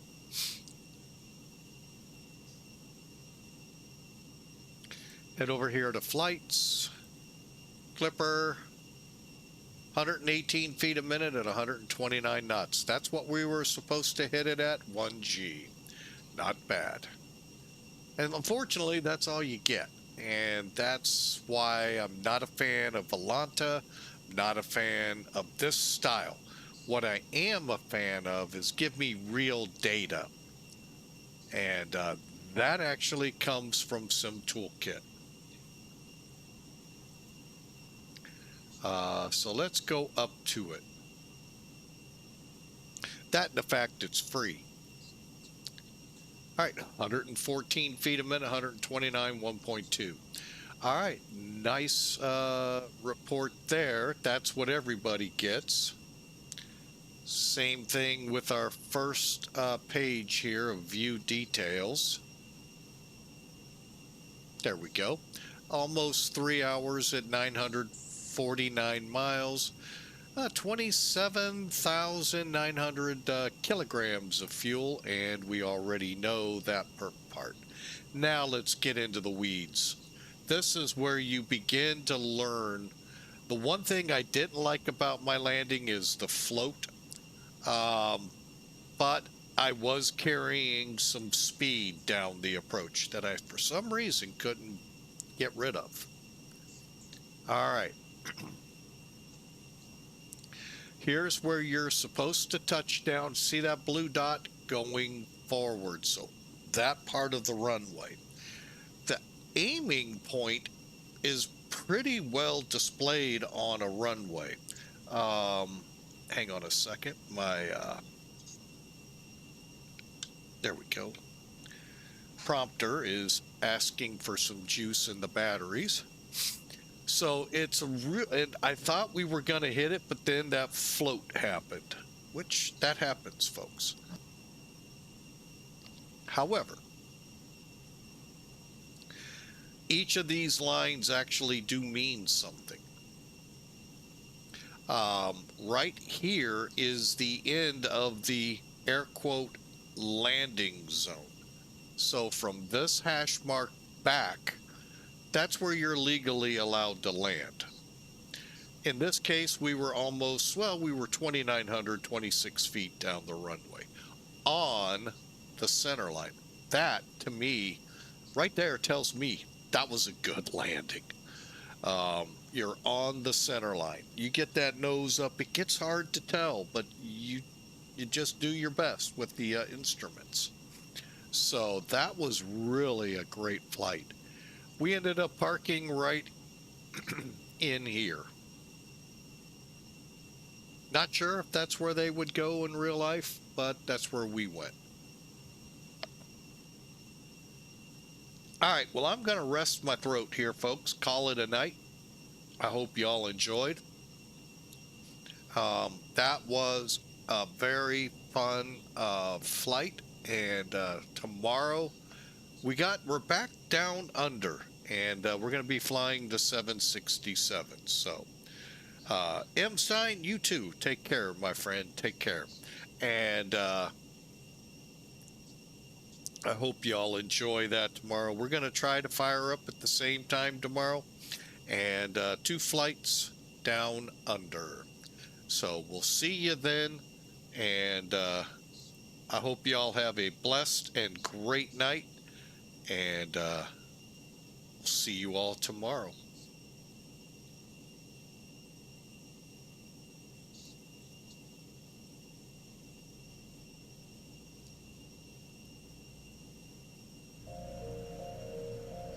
God bless you all. Have a great night.